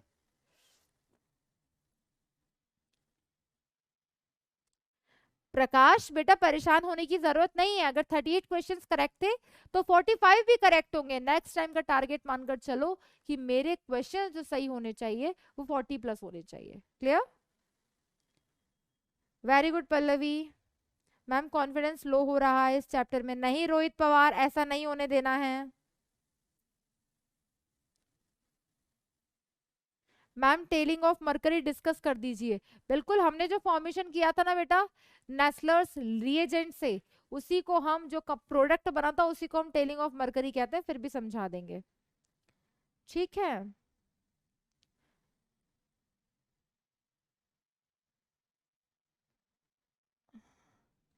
अभिषेक बिंद, थैंक यू मैम, सब क्लियर हो गया है। आपकी वजह से मेरा इंटरेस्ट और भी बूस्टअप हो गया है, all the best. But ma'am एक बात पूछनी थी, क्या मैं टेस्ट सीरीज ऑफलाइन ज्वाइन कर लूं पाठशाला से? प्लीज मैम बता दीजिए। कर लो बेटा, क्योंकि अगर आप टेस्ट सीरीज ऑफलाइन ज्वाइन कर लोगे तो पता क्या होगा कि आप चीटिंग करने की कोशिश नहीं करोगे, या फिर आप टेस्ट को सीरियस लोगे, है ना। ऐसा मैं नहीं कह रही कि आप चीटिंग करते होंगे, बट एक वो होता है ना फियर फोबिया, नीट के टेस्ट से हम जितना डरते हैं अपने कोचिंग के टेस्ट से उतना क्यों नहीं डरते। अगर उतना ही फियर हम बना लें तो एक रात हम इतना इतना पढ़ेंगे कि हम सब कुछ रॉक कर सकते हैं, ठीक है। डॉली मैम जिंदाबाद, दीपांशु रोहिला, आप सभी बच्चे जिंदाबाद बच्चों जो मेहनत कर रहे हो। अब अबू रेहान, मैम मैं यकीन से कोर्स ज्वाइन कर रहा हूं बट एग्जाम लैंग्वेज बंगाली करना चाहता हूं because I am from West Bengal. इससे एग्जाम की टाइम स्पीड तो क्वेश्चन सॉल्व ज्यादा होगा। I feel it. मैम आप बता दो मेरे डिसीजन गलत है क्या? Please ma'am inform me. नहीं बेटा आपका डिसीजन गलत नहीं है, आप कर सकते हो वैसे। बाबू राव, मैम नीट 2022 में टेस्ट सीरीज में वो पर बहुत इरेलेवेंट क्वेश्चन आ रहा है, बायो प्लस केमिस्ट्री बहुत ज्यादा क्वेश्चन एनसीईआरटी के बाहर से हैं, एग्जाम देकर बहुत डिमोटिवेट फील होता है, क्या करना चाहिए बोल दीजिए। ठीक है बताती हूँ बेटा, 2019 में आपको ईयर रिकॉल करा देती हूँ, ठीक है। 2019 में जब कोविड पहली बार आया, कोविड पहली बार नहीं 2020 में आया था, 2020 में मार्च में कोविड आ गया था, ठीक है। मार्च में कोविड आया था तो जो पेपर हमारा होना था कब, मई में होना था, ठीक है। मार्च अप्रैल मई में होना था, वो पेपर सितंबर में हुआ था। तो फिर क्या हुआ था कि टेस्ट सीरीज किसने करवाई थी? एनटीए ने करवाई थी। आप चाहो भरोसा ना होना तो पेपर निकाल के देख लेना। एनटीए ने जो टेस्ट सीरीज लॉन्च करवाई थी उस टेस्ट सीरीज का लेवल रखा था बहुत हाई, बहुत हाई लेवल था। जो आपका क्वेश्चन है ना उसका ही आंसर मैं देने वाली हूँ। तो बच्चों ने क्या किया, टेस्ट देना छोड़ दिया, आधे बच्चों ने पढ़ना छोड़ दिया। वैसे ही कोविड में माहौल ऐसा था, पढ़े, किसी के नोट्स घर रह गए, वो फेस आप में से काफी बच्चों ने शायद फेस किया हो। बट इस साल का एक बार पेपर खोल के देखना मेरे कहने पर, एक बार 2020 का पेपर ओपन करके देखना, बहुत इजी आया था। तो बेटा एनटीए टेस्ट सीरीज में जो भी चल रहा हो, आप क्या कर सकते हो, टेस्ट देना मत छोड़ना। जो आंसर नहीं आते, भले ही एनसीईआरटी से बाहर के, लेकिन एक बार पेपर में आपके पास आंसर की आ गई, आपने उसको सीख लिया, समझ लिया, तब तो वो आपको आ गया। तो मैं ये बिल्कुल नहीं बोलूंगी कि इस टेस्ट से डरो मत, डरने की जरूरत नहीं है, उस पर वर्क करने की जरूरत है। क्लियर? तो वो जो नहीं आता था उसको ऐड करो अपने नोट्स में। पेपर कैसा भी आए, लेकिन हमें अपने ऊपर भरोसा रखना है, अपनी हिम्मत, अपने एफर्ट्स पे भरोसा रखना है। तो बेटा ये टेस्ट देकर जो बच्चे बोलते हैं ना डिमोटिवेट हो रहा हूँ, मैं भी होती थी, लेकिन बेटा मैं उस फेज से निकल चुकी हूँ, तभी आज आपको समझा रही हूँ। मैं भी कोशिश करती थी टेस्ट ना देना बेटर है, कैसे भी कैंसिल हो जाए, नहीं बेटा बहुत प्रॉब्लम हो जाती है। तो बेटा ये आप खोल के देख लेना 2020 का कितना इजी पेपर आया था, इतना इजी आया था, लेकिन बच्चों वो इजी पेपर में भी जिनका पक्का सिलेक्शन होना था उनका नहीं हो पाया था। क्यों बेटा? Silly mistake. तो आप अपनी आती हुई चीज को अगर गलत ना होना दो ना, उतना काफी है, ये ध्यान रखना बेटा। ठीक है? नाइट्रोजन फैमिली इलेक्ट्रॉन की एंथैल्पी थोड़ा एक बार बता दो, आज ही बताया बेटा। क्या बायलैंग्वेज पेपर चूज करना किसी भी तरह से एडमिशन को अफेक्ट करेगा? नहीं।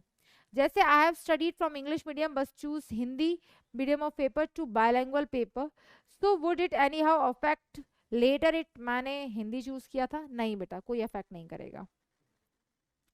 ठीक है जी, मुझे ऐसा लगता है यहाँ पर हमारे लेक्चर रिलेटेड डाउट्स कम होते हैं और हमारी म्यूचुअल क्वेरी ज्यादा होती है। ठीक है, कोई बात नहीं, इंटरेक्शन तो हो ही जाता है आप लोगों से। Please don't consider my doubt. It's clear now, but don't know why my comment is not deleting. Aditi, I don't know what is your doubt, बच्चे. चलो.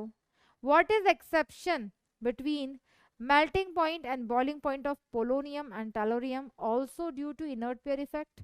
Yes, बच्चा. Yes. Okay.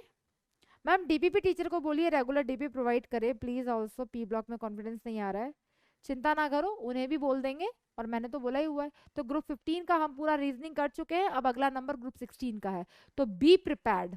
Clear? Ma'am ozone का quantitative analysis कैसे करते हैं? बेटा ozone का quantitative analysis करने की जरूरत आपको कहाँ पड़ गई है, मेजर कैसे करते हैं ये रिक्वायर्ड नहीं है बेटा। Reena Sisodia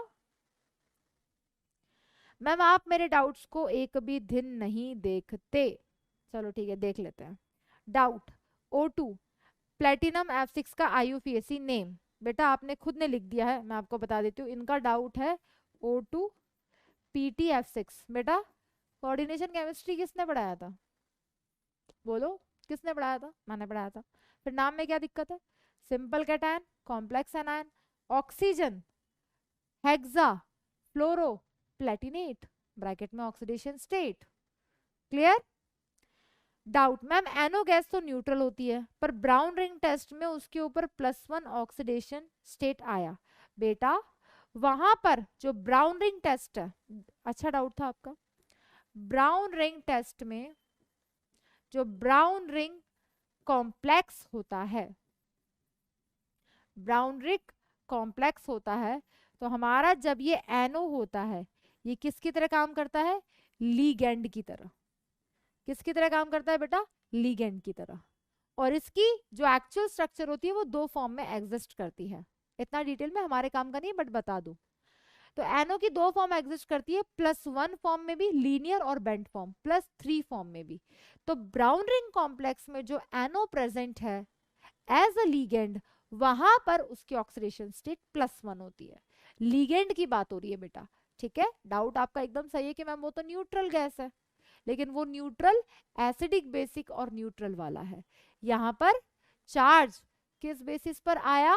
on the basis of electron pair दे सकता है या ले सकता है, लीगेंड वाली प्रॉपर्टी है। ठीक है बेटा, केमिस्ट्री ने एवरीडे लाइफ करा दिया सर ने, बेटा वो तो आप चेक करो ना। सॉल्ट एनालिसिस मैम आप पढ़ाओगी, बेटा सॉल्ट एनालिसिस सिलेबस में है ही नहीं, नीट में नहीं है। मैम डाउट वाला बड़ा कमेंट क्यों नहीं जा रहा है? नजमुस बेटा बाकी बच्चों के तो आ रहे हैं, आपके भी आने चाहिए। ग्रुप 15 के बाद इनऑर्गेनिक बर्बाद है, ऐसा क्यों लगा बेटा?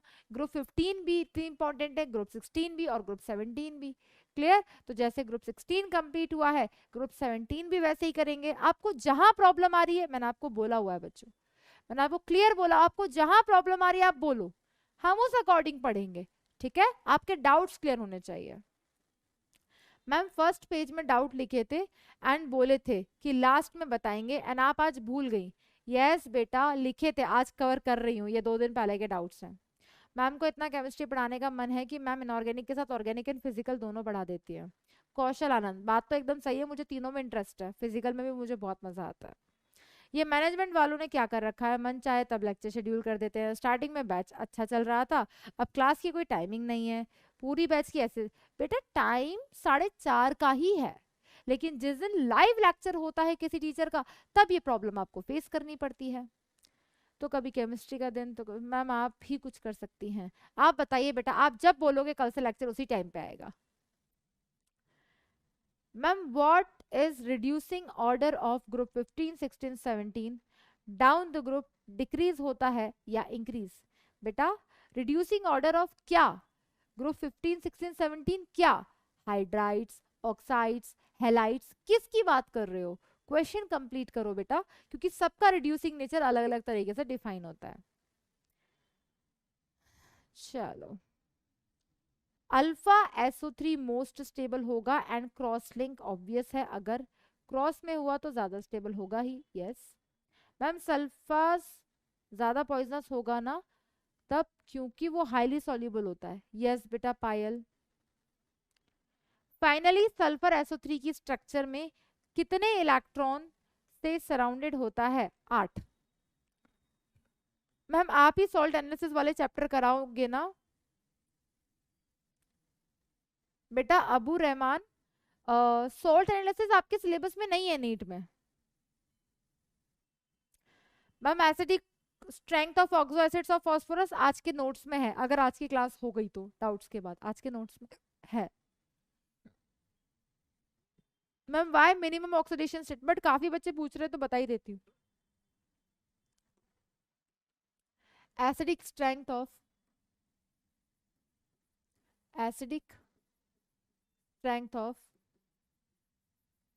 Oxo acids of phosphorus. ठीक है, देखना बेटा ध्यान से।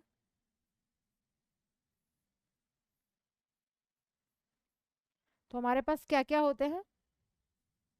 H3 PO2, H3 PO3, H3 PO4।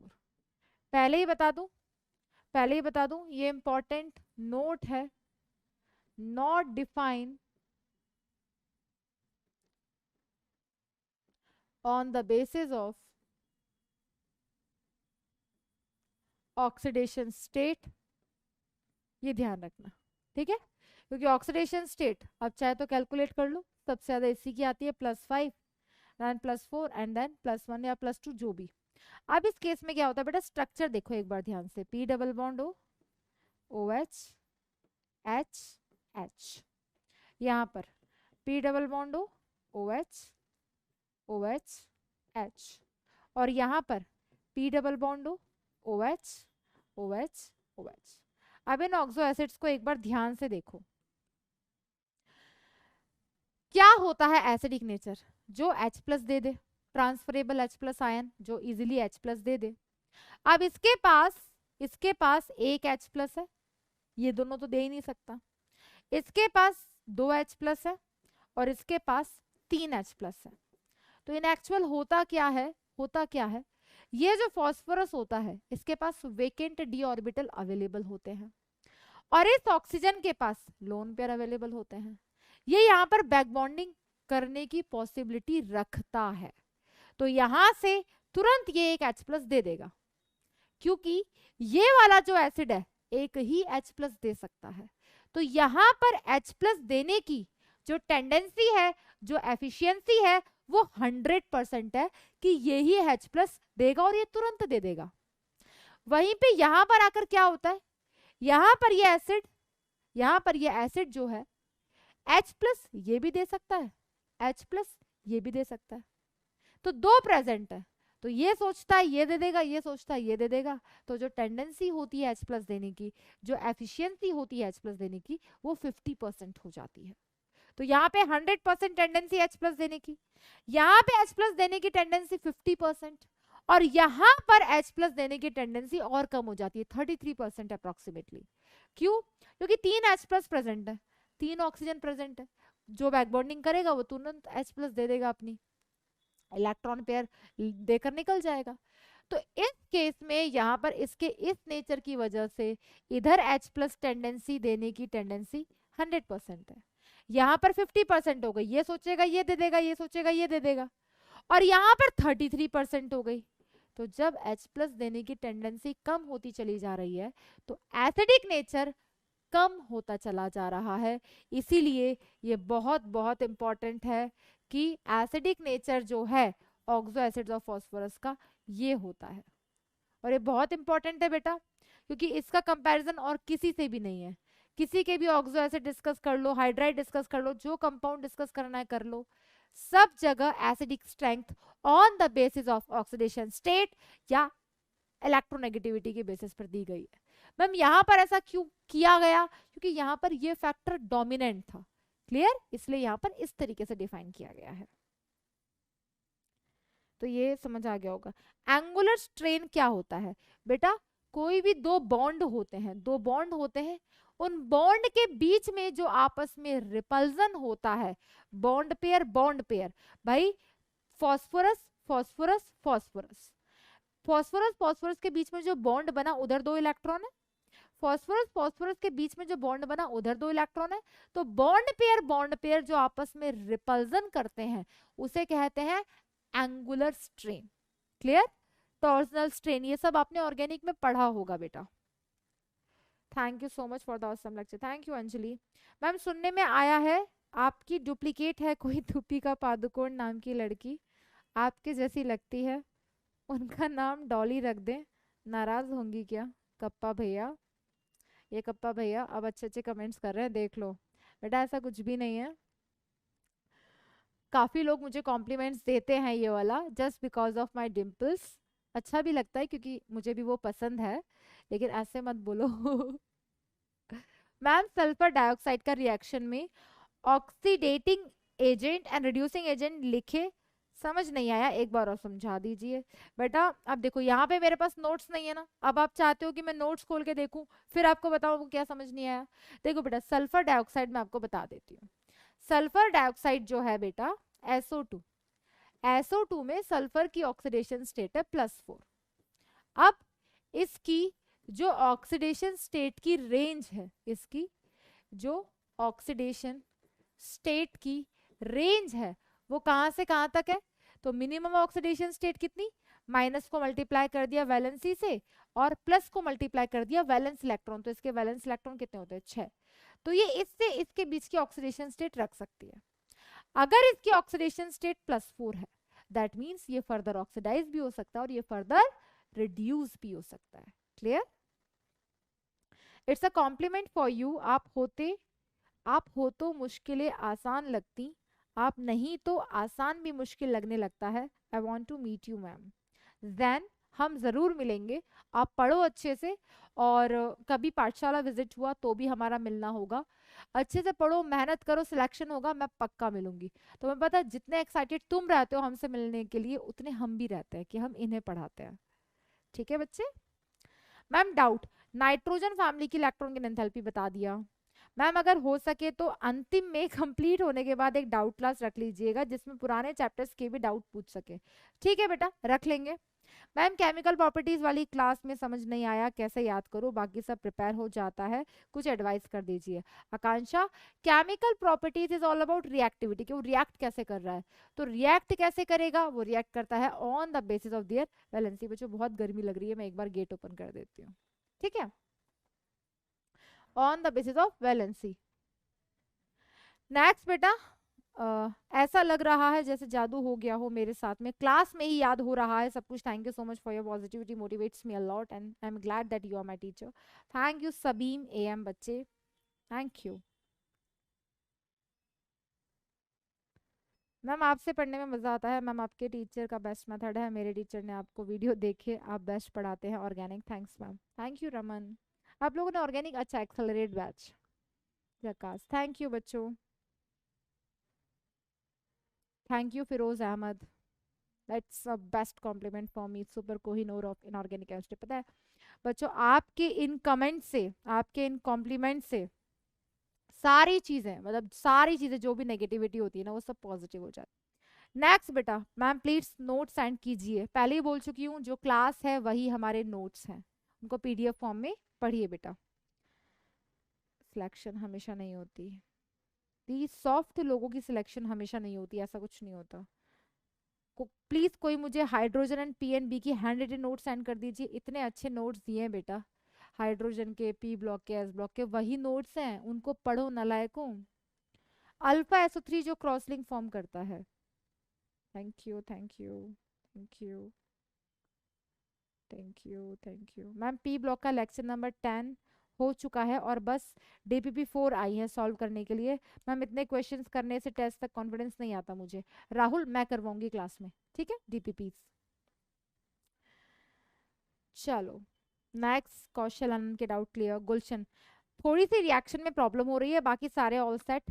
Syllabus खत्म होने के बाद हमें गाइड करना मैम आप। मैं रोज कर रही हूँ बेटा और रोज करूंगी। कल मैं क्वेश्चंस लेकर आऊंगी, भले आज हम हेलोजन फैमिली में कुछ करे ना करे, लेकिन कल मैं क्वेश्चंस लेकर आऊंगी।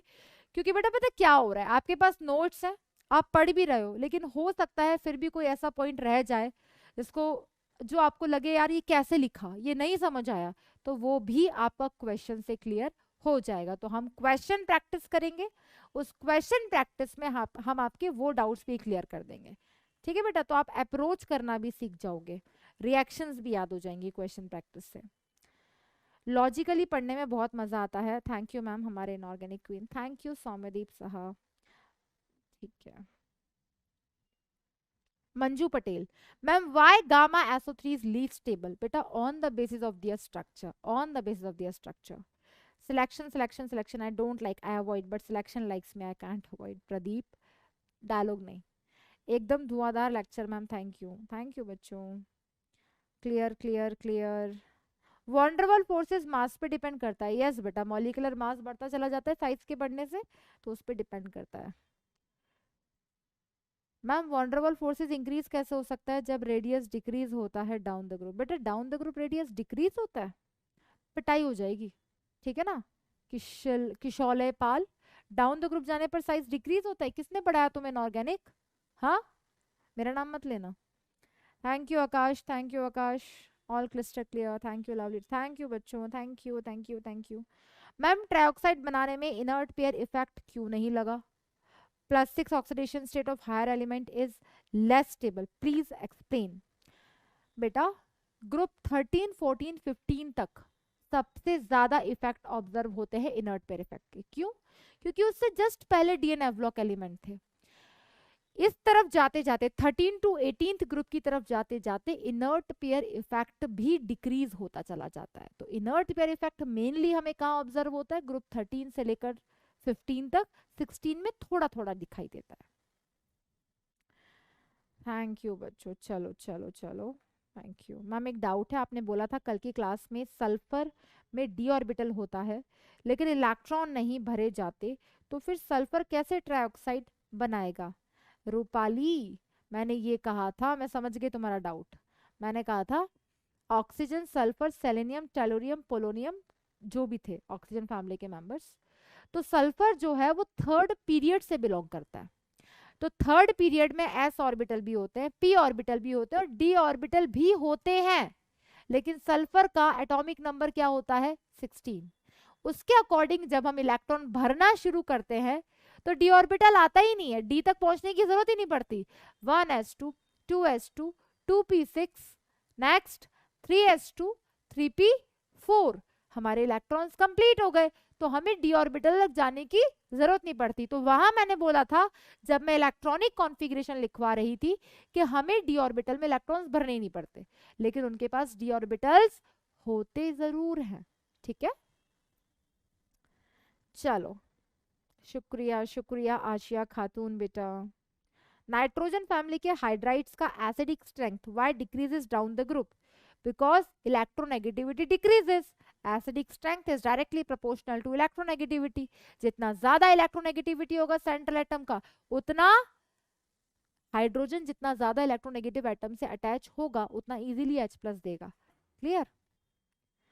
मैम प्लीज बता दीजिए ये वाला ग्रुप 15 वाला पार्ट फिर से एक्सप्लेन कर दीजिए कि बाकी ग्रुप्स में इलेक्ट्रॉन बता दिया बच्चे, बता दिया मैम। रियली आपके कहने पर मैंने कल के लेक्चर में। Nice nice nice ma'am. Oxygen तो एनवायरनमेंट में प्रेजेंट होती है, so why we need to make oxygen by such methods? Good question.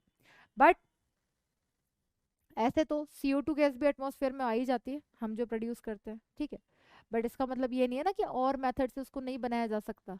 तो हम उसके प्रिपरेशन मेथड इसलिए डिस्कस करते हैं कि ऐसे भी ऑक्सीजन को बनाया जा सकता है। ठीक है मैम, मेरा फिजिक्स में बैकलॉग था, 5 लेक्चर में पूरा दिन निकल जाता है, तो रिवाइज करके टेस्ट नहीं दे पाता, बैकलॉग कवर करके टेस्ट दे दूंगा। क्या मैं सही कर रहा हूँ मैम? सही कर रहे हो बेटा। ठीक है,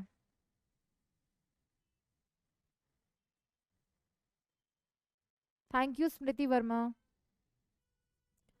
बोरेक्स एल्यूमिनियम के यूजेस की स्लाइड बनाकर दे दो please.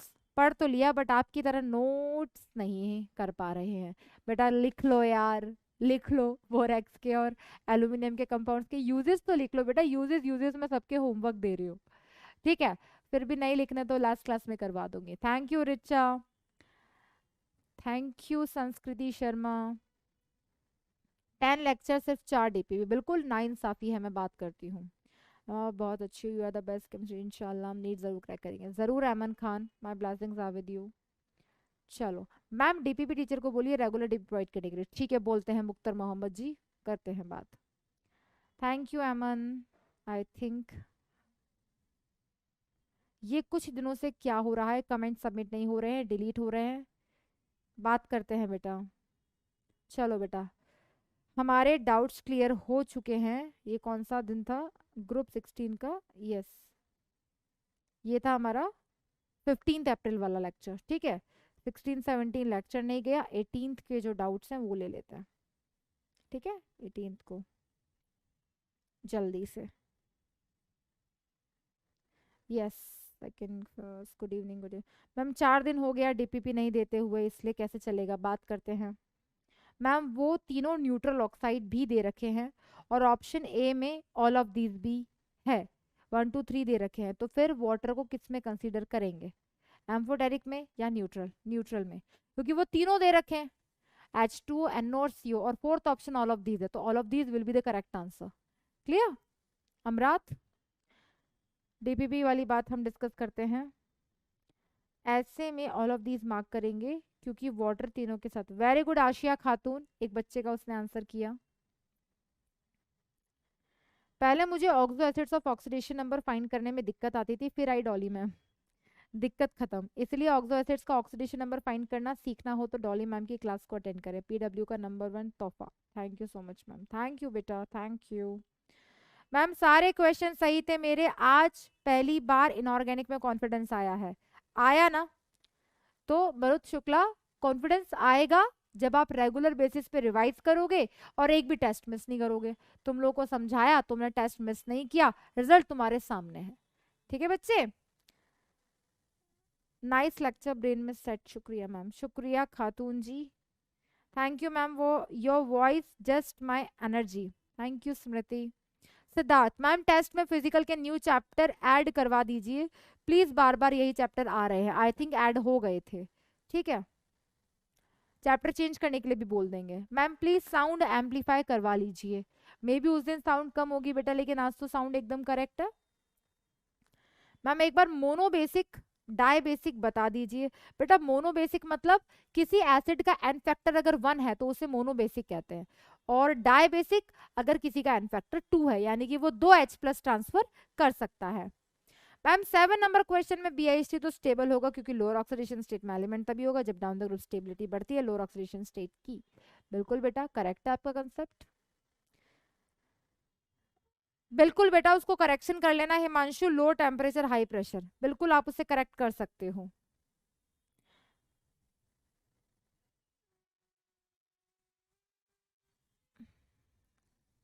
Vishal Kumar, ma'am electron gain enthalpy में जितना छोटा साइज होगा उसमें उतना ही ज्यादा रिपल्जन होगा। हाँ, उसमें उतना ही एनर्जी यूज होगा ना। नहीं बच्चे, अट्रैक्शन भी तो होता है। इलेक्ट्रॉन गेन एंथैल्पी, अट्रैक्शन भी तो ज्यादा है, छोटा साइज है तो न्यूक्लियस पास हुआ ना इनकमिंग इलेक्ट्रॉन से, तो अट्रैक्शन भी तो शो कर रहा है।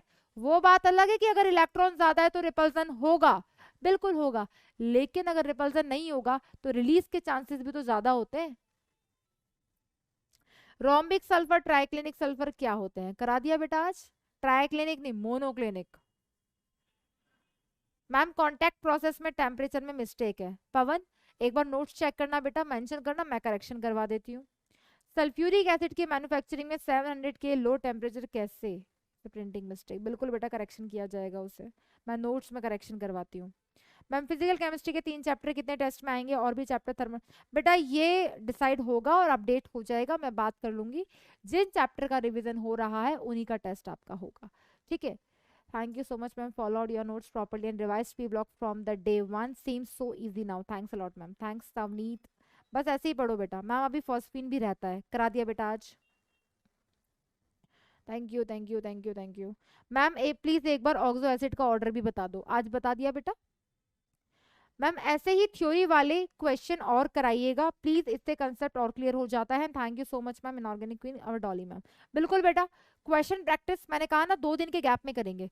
कल की जो क्लास होगी उस दिन हम क्वेश्चन प्रैक्टिस करेंगे, पूरी कोशिश करेंगे, क्योंकि बेटा आज हमारी क्लास हो ही नहीं पा रही, हम सिर्फ डाउट्स ले रहे हैं और 2 कंसेप्ट हमने पढ़े हैं, तो बेटा पोर्शन भी कवर करना पड़ेगा ना, मुझे 18 को खत्म करना था। हालांकि बहुत कम टाइम लगेगा अब, लेकिन फिर भी क्वेश्चन प्रैक्टिस को मैं थोड़ा सा टाइम लूंगी, कल नहीं तो परसों, परसों नहीं तो नेक्स्ट डे पक्का हम ऑक्सीजन और हेलोजन फैमिली के भी क्वेश्चन और रीजनिंग डिस्कस करेंगे।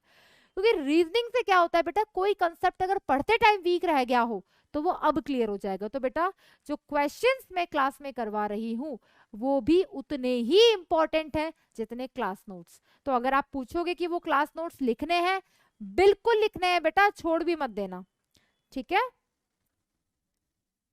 यस, नेक्स्ट बेटा हमारे पास है दैट पानी को बर्फ बदलने में वक्त लगता है, ढले हुए सूरज निकलने में वक्त लगता है, थोड़ा धीरज और रखो, थोड़ा सा हौसला, क्योंकि किस्मत की जंग लगे दरवाजे को खुलने में वक्त लगता है, कुछ गलतियां की हैं उन पर काम करेंगे, मैम की रुके तो कुछ हासिल हुआ नहीं, अब मेहनत की कोशिश करेंगे, डॉले मैम। थैंक यू कप्पा भैया, इतना प्यार। Thank you so much ma'am for amazing lecture, सारे क्वेश्चन इजीली सॉल्व हो रहे हैं, good good good good good. Homework करते रहना, एक्सोसमिक होता है। Ma'am thank you ma'am, thank you, गर्मी में भी क्लास रिकॉर्ड करने के लिए थैंक यू बच्चों, thank you thank you thank you.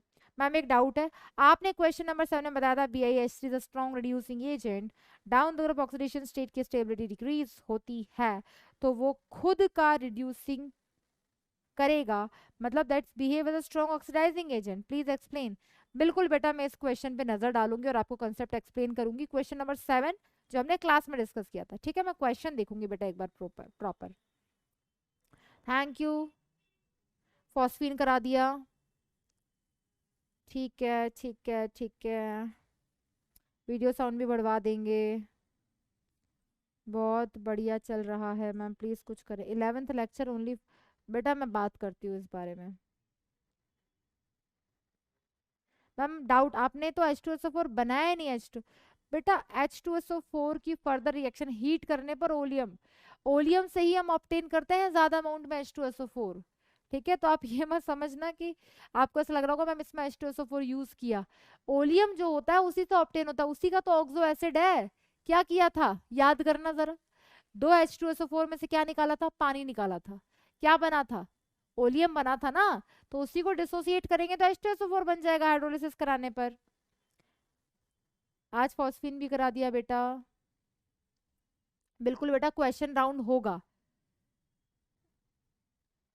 गुरुमा चरण कहाँ है आपके? मैम सच्ची में हर रिवीजन का कंसेप्ट स्ट्राइक किया और परसों किया था रिवीजन, आज बिना रिवीजन करे सब क्लियर था। Thank you so much ma'am, you are queen of inorganic. पूरा 9 10 11 12 निकल गया, लेकिन अब जाकर इतना समझ आया जब से आपसे पढ़ा है। Thank you Vivek Mishra, means a lot. आप बहुत अच्छा पढ़ाती हो, आई विश मेरा नीट में सिलेक्शन हो जाए। होगा Eman. According to Le Chatelier's principle low temperature होगा क्योंकि एक्सोथर्मिक होती है। बिल्कुल बेटा, वहां करेक्शन है H2SO4 और हेबर्स प्रोसेस में भी। Thank you Soni Prajapati. संस्कृति, ये भी नाम सही है बेटा, वेरी गुड, आपने बच्चे को डाउट्स बताए। चलो, सिलेबस में नहीं है बेटा सॉल्ट एनालिसिस। बिल्कुल, अदनान अंसारी करेक्ट करते हैं H2SO4 का टेम्परेचर। चलो, I think doubt doubt doubt phosphine करा दिया बेटा। नो गैस, एनो गैस तो न्यूट्रल होती है, ये पॉइंट भी मैंने समझा दिया।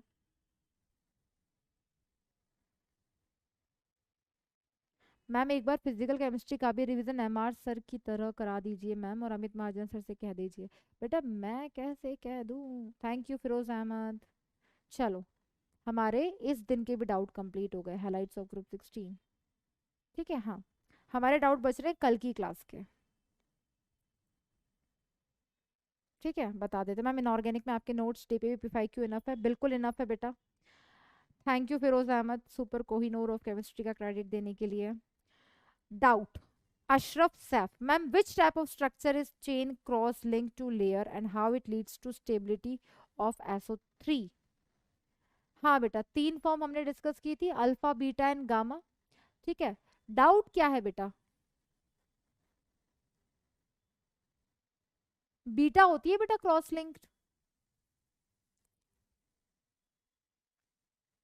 Thanks madam, thanks, thank you बच्चे। मैम सच बताएं तो चैप्टर तो आपने बहुत मस्त से कराया है। पहले मैं एक्सेप्शन के रीजंस ही समझ नहीं पाता था, एक्सेप्शन के रीजंस में हर जगह लगता था, इसलिए कंफ्यूज रहता था, और सब क्रिस्टल क्लियर है। वैसे तो अभी अच्छे से कॉन्फिडेंस नहीं आया है, बट पता नहीं क्यों मैम क्वेश्चन बनते जा रहे हैं। हैदर अली, अभी आप उस पाथ पे हो, आप मेरी बातें मान रहे हो, आप वो सब फॉलो कर रहे हो, इसलिए सारी चीज़ें क्लियर हो रही हैं। Ma'am how to make short notes of this chapter P block? बेटा इतने नोट्स काफ़ी है, बस ऑर्डर ऑर्डर लिख लो, एक्सेप्शन एक्सेप्शन लिख लो अलग से। ठीक है। Anjali Payal, thanks a lot, ma'am. You are the best. I felt each and every single word of yours, ma'am. Thanks for being there with us. And the lecture was awesome as always. Thank you, Anjali. In Bengali, Rupe Lakshmi Gune Saraswati, Isha Das. Thank you so much, ma'am, for the beautiful song. बहुत motivation मिला आप best to. Thank you, Isha. Ma'am lecture तो कल attend कर ली थी, but and तक आते आते आपके सॉन्ग के लिए थैंक्स कहना भूल गए थे। इट्स ओके बच्चे। मैम P4 का एंगल 60 डिग्री बेटा, कॉपी में ऐड कर लेना। अब तो मेरा कमेंट नहीं जा रहा। एनो तो न्यूट्रल लिगेंड है, उसका आंसर मैंने बता दिया। 24 out of 28। Thank you ma'am, concept clear, very nice. इस कॉन्सेप्ट में कॉन्फिडेंस नहीं आ रहा, पता नहीं कैसे क्वेश्चन बन जा रहे हैं। कौन से टॉपिक में नहीं आ रहा बेटा? जिलाजीत गुप्ता, आप टॉपिक लिखो जहां रिक्वायर्ड है, हम बिल्कुल एक्सप्लेन करेंगे। नहीं होगा, हम आपको वो लेक्चर देखने के लिए बोलेंगे जहां हमने वो पढ़ाया था। मैम मेरा कॉन्फिडेंस बिल्कुल गिर चुका है, एक ड्रॉप पर हूँ और लग रहा है कि एक ड्रॉप और लग जाएगा कॉलेज के लिए। प्रतीक गुप्ता, बेटा एफर्ट्स देना शुरू करो ना। पहले से तुम सोच के बैठ गए, वो तुम्हारे वर्ड्स बन रहे हैं, वो तुम्हारी हैबिट बन जाएगी कि होना तो है नहीं है, क्या करेंगे मेहनत करके, है तो ऐसे काम चलेगा? ऐसे नहीं करना है। Yes, Vaishnavi Singh. Reason for order of stability and order of oxidizing power of oxides of halogen as in Cl2O7 and Cl2O6. Order of stability, बेटा डाइमर फॉर्म स्टेबल होता है। अगर कोई पैरामैग्नेटिक है तो वो डाइमर फॉर्म में ज्यादा स्टेबल होगा। दैट्स वाई उनकी स्टेबिलिटी का ऑर्डर उस तरीके से आया, क्योंकि जो डायमैग्नेटिक थे, डाइमर थे, वो ज्यादा स्टेबल थे। और रही बात ऑक्सीडाइजिंग पावर की, ऑक्सीडाइजिंग पावर ये एसआरपी पे डिपेंड करता है। एसआरपी 4 चीजों पे डिपेंड करता है जो हमने पढ़ा हुआ है। तो जब ये कंबाइन होते हैं इस फॉर्म में, तो इनका जो डेल्टा जी आता है याद है एलिंगम डायग्राम जो पढ़ाया था? जो ऑक्साइड्स बनते हैं, जो उनका डेल्टा जी आता है, वो जितना ज़्यादा नेगेटिव होता है, रिएक्शन उतनी ज़्यादा स्पॉन्टेनियस होती है, उतनी ज़्यादा पॉसिबल होती है, उतनी ज़्यादा फिजिबल होती है, और उतना ज़्यादा वो ऑक्सीडाइजिंग पावर, ऑक्सीडाइज करने की पावर, साथ वाले को ऑक्सीडाइज करना और खुद रिड्यूस होना। क्लियर बच्चे? अगर नहीं समझ आए वैष्णवी, आप वापस लिखना, मैं आपको लिख कर समझा दूंगी। अभी ना काफी क्वेश्चन है, तो मैं सोच रही हूँ वर्बली जितनी चीजें क्लियर हो जाएं। मैम 24 क्वेश्चन में भी ऑप्शन में orthophosphorous acid and orthophosphoric acid नहीं। बेटा आपका डाउट पूरा नहीं आया तेजस। पीयूष, मैम मेरी पूरी ऑर्गेनिक केमिस्ट्री बैकलॉग में, जब पंकज के नोट्स चल रहे थे तब मैं बहुत बीमार था, अस्थमा हो गया था। मेरा फिजिक्स और बायो बैकलॉग कंप्लीट हो गया है, ऑर्गेनिक का बचा है, फिनिश करूं। मैम इसका ही मुझे टेंशन हो रहा है। नहीं टेंशन मत लो, हर दिन एक लेक्चर ज्यादा ले लो, हर दिन एक लेक्चर ज्यादा ले लो, बस इतना कर लो, इतना तो कर सकते हो, तो आपका बैकलॉग कंप्लीट हो जाएगा। Thank you Rishika, thank you Ritesh, thank you Sonia. ठीक है मैम, आपके नोट से बियॉन्ड क्वेश्चन है डीपीबी में और मॉड्यूल में, कोई बात नहीं, कवर करेंगे, आप क्यों चिंता कर रहे हो, मैं आपको वही क्वेश्चन इन्हीं कंसेप्ट से अप्रोच करके सिखाऊंगी। ठीक है मैम, क्वेश्चन नहीं लग रहे क्या करूँ? अखंड प्रताप सिंह, लगेंगे बेटा, कंसेप्ट्स यही यूज होंगे, मैं प्रैक्टिस करवाऊंगी आपको क्वेश्चन। यस बेटा sufficient, after completion of chapter आपको एक बार गो थ्रू होना पड़ेगा। किससे? क्वेश्चन से, एनसीईआरटी से। Thank you Ayush, thank you Shipra. Ma'am black phosphorus thermodynamically most stable and red phosphorus kinetically most stable. If nothing is told, then which table will be considered thermodynamically? Thank you Shikhar Ramesh Pawar. Ma'am, why there will be the large difference in melting point and boiling point of oxygen and other elements of that group? बेटा large difference तो हो सकता है ना, वो तो उनके elemental state है, जिस फॉर्म में वो एग्जिस्ट कर रहे हो उसके बेसिस पर उनका मेल्टिंग पॉइंट और बॉइलिंग पॉइंट होता है। सच्चा द मार्च में सिलेबस कंप्लीट हो जाएगा तो काफी टाइम मिल जाएगा, सिलेबस तो अभी खत्म हो जाएगा, चिंता ना करो बेटा। बेटा निधि आर्य, आप नहीं चाहते डाउट्स क्लियर हो? अगर आप नहीं चाहते डाउट्स क्लियर हो तो ओके है, कोई दिक्कत नहीं है, कल से हम सिर्फ सिलेबस ही खत्म करवाएंगे। अब तो सिर्फ ग्रुप 17 मैक्सिमम 2 क्लास का सिलेबस बचा है। क्लियर?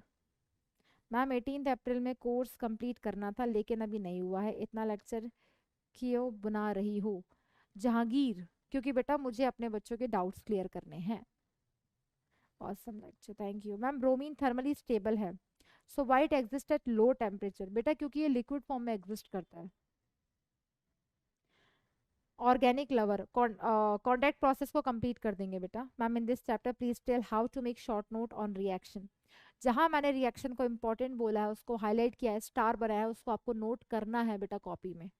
ठीक है मैम, फ्लोरीन की तरह नाइट्रोजन और ऑक्सीजन की भी बॉन्ड डिसोसिएशन एनर्जी लो होती है due to lone pair repulsion. बिल्कुल बेटा नहीं, नाइट्रोजन की बॉन्ड डिसोसिएशन एंथैल्पी बहुत ज्यादा होती है क्योंकि वहां पर इफेक्टिव ओवरलैपिंग हो गई है पी पाई। फ्लोरीन फ्लोरीन के साथ सिंगल बॉन्ड बनाता है, एक एक इलेक्ट्रॉन शेयर करके बनाता है, लेकिन नाइट्रोजन के पास तो 3 अनपेयर्ड इलेक्ट्रॉन थे, तो वो मल्टीपल बॉन्ड बनाता है। ऑक्सीजन भी 2 बॉन्ड बनाता है, तो उनकी बॉन्ड डिसोसिएशन एंथैल्पी कम नहीं होती है क्योंकि वो N2 फॉर्म में एग्जिस्ट करता है, O2 फॉर्म में एग्जिस्ट करता है, ये भी F2 फॉर्म में एग्जिस्ट करता है, बट एक ही बॉन्ड प्रेजेंट है, तो बिल्कुल रिपल्जन होता है। तो N2 में ऐसा नहीं होता, इसलिए उसकी बॉन्ड डिसोसिएशन एंथैल्पी सबसे ज्यादा होती है। ठीक है अलविया बेटा। Highest boiling point among the following, ma'am answer is C होना चाहिए था, बट डी बी दिया हुआ है। Thank you. ठीक है बेटा, मैं चेक करती हूँ एक बार डीपीपीज भी।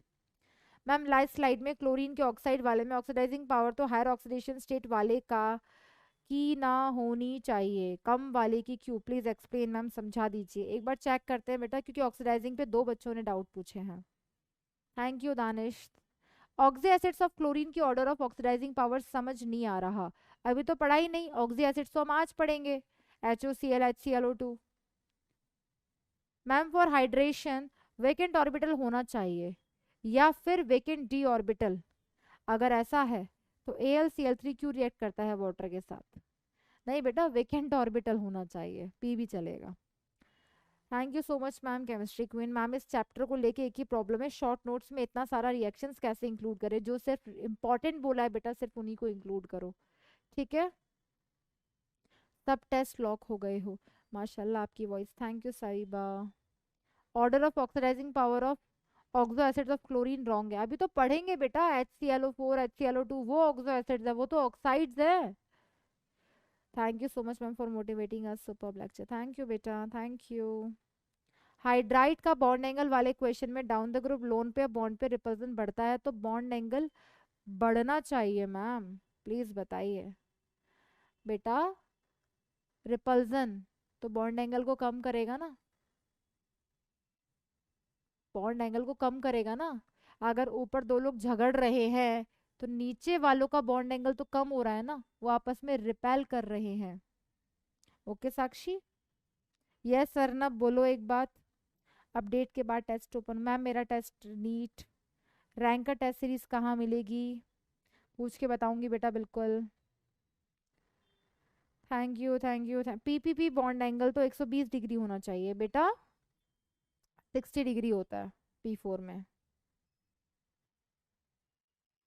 वेरी गुड, जो बच्चे आपस में आंसर कर देते हैं उनके लिए।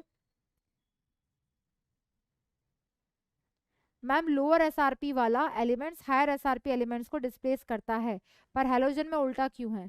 ममोई अहमद, बेटा नेगेटिव एसआरपी जिसका ज्यादा होता है वो रिप्लेस करता है, जिसकी रिएक्टिविटी ज्यादा होती है वो रिप्लेस करता है।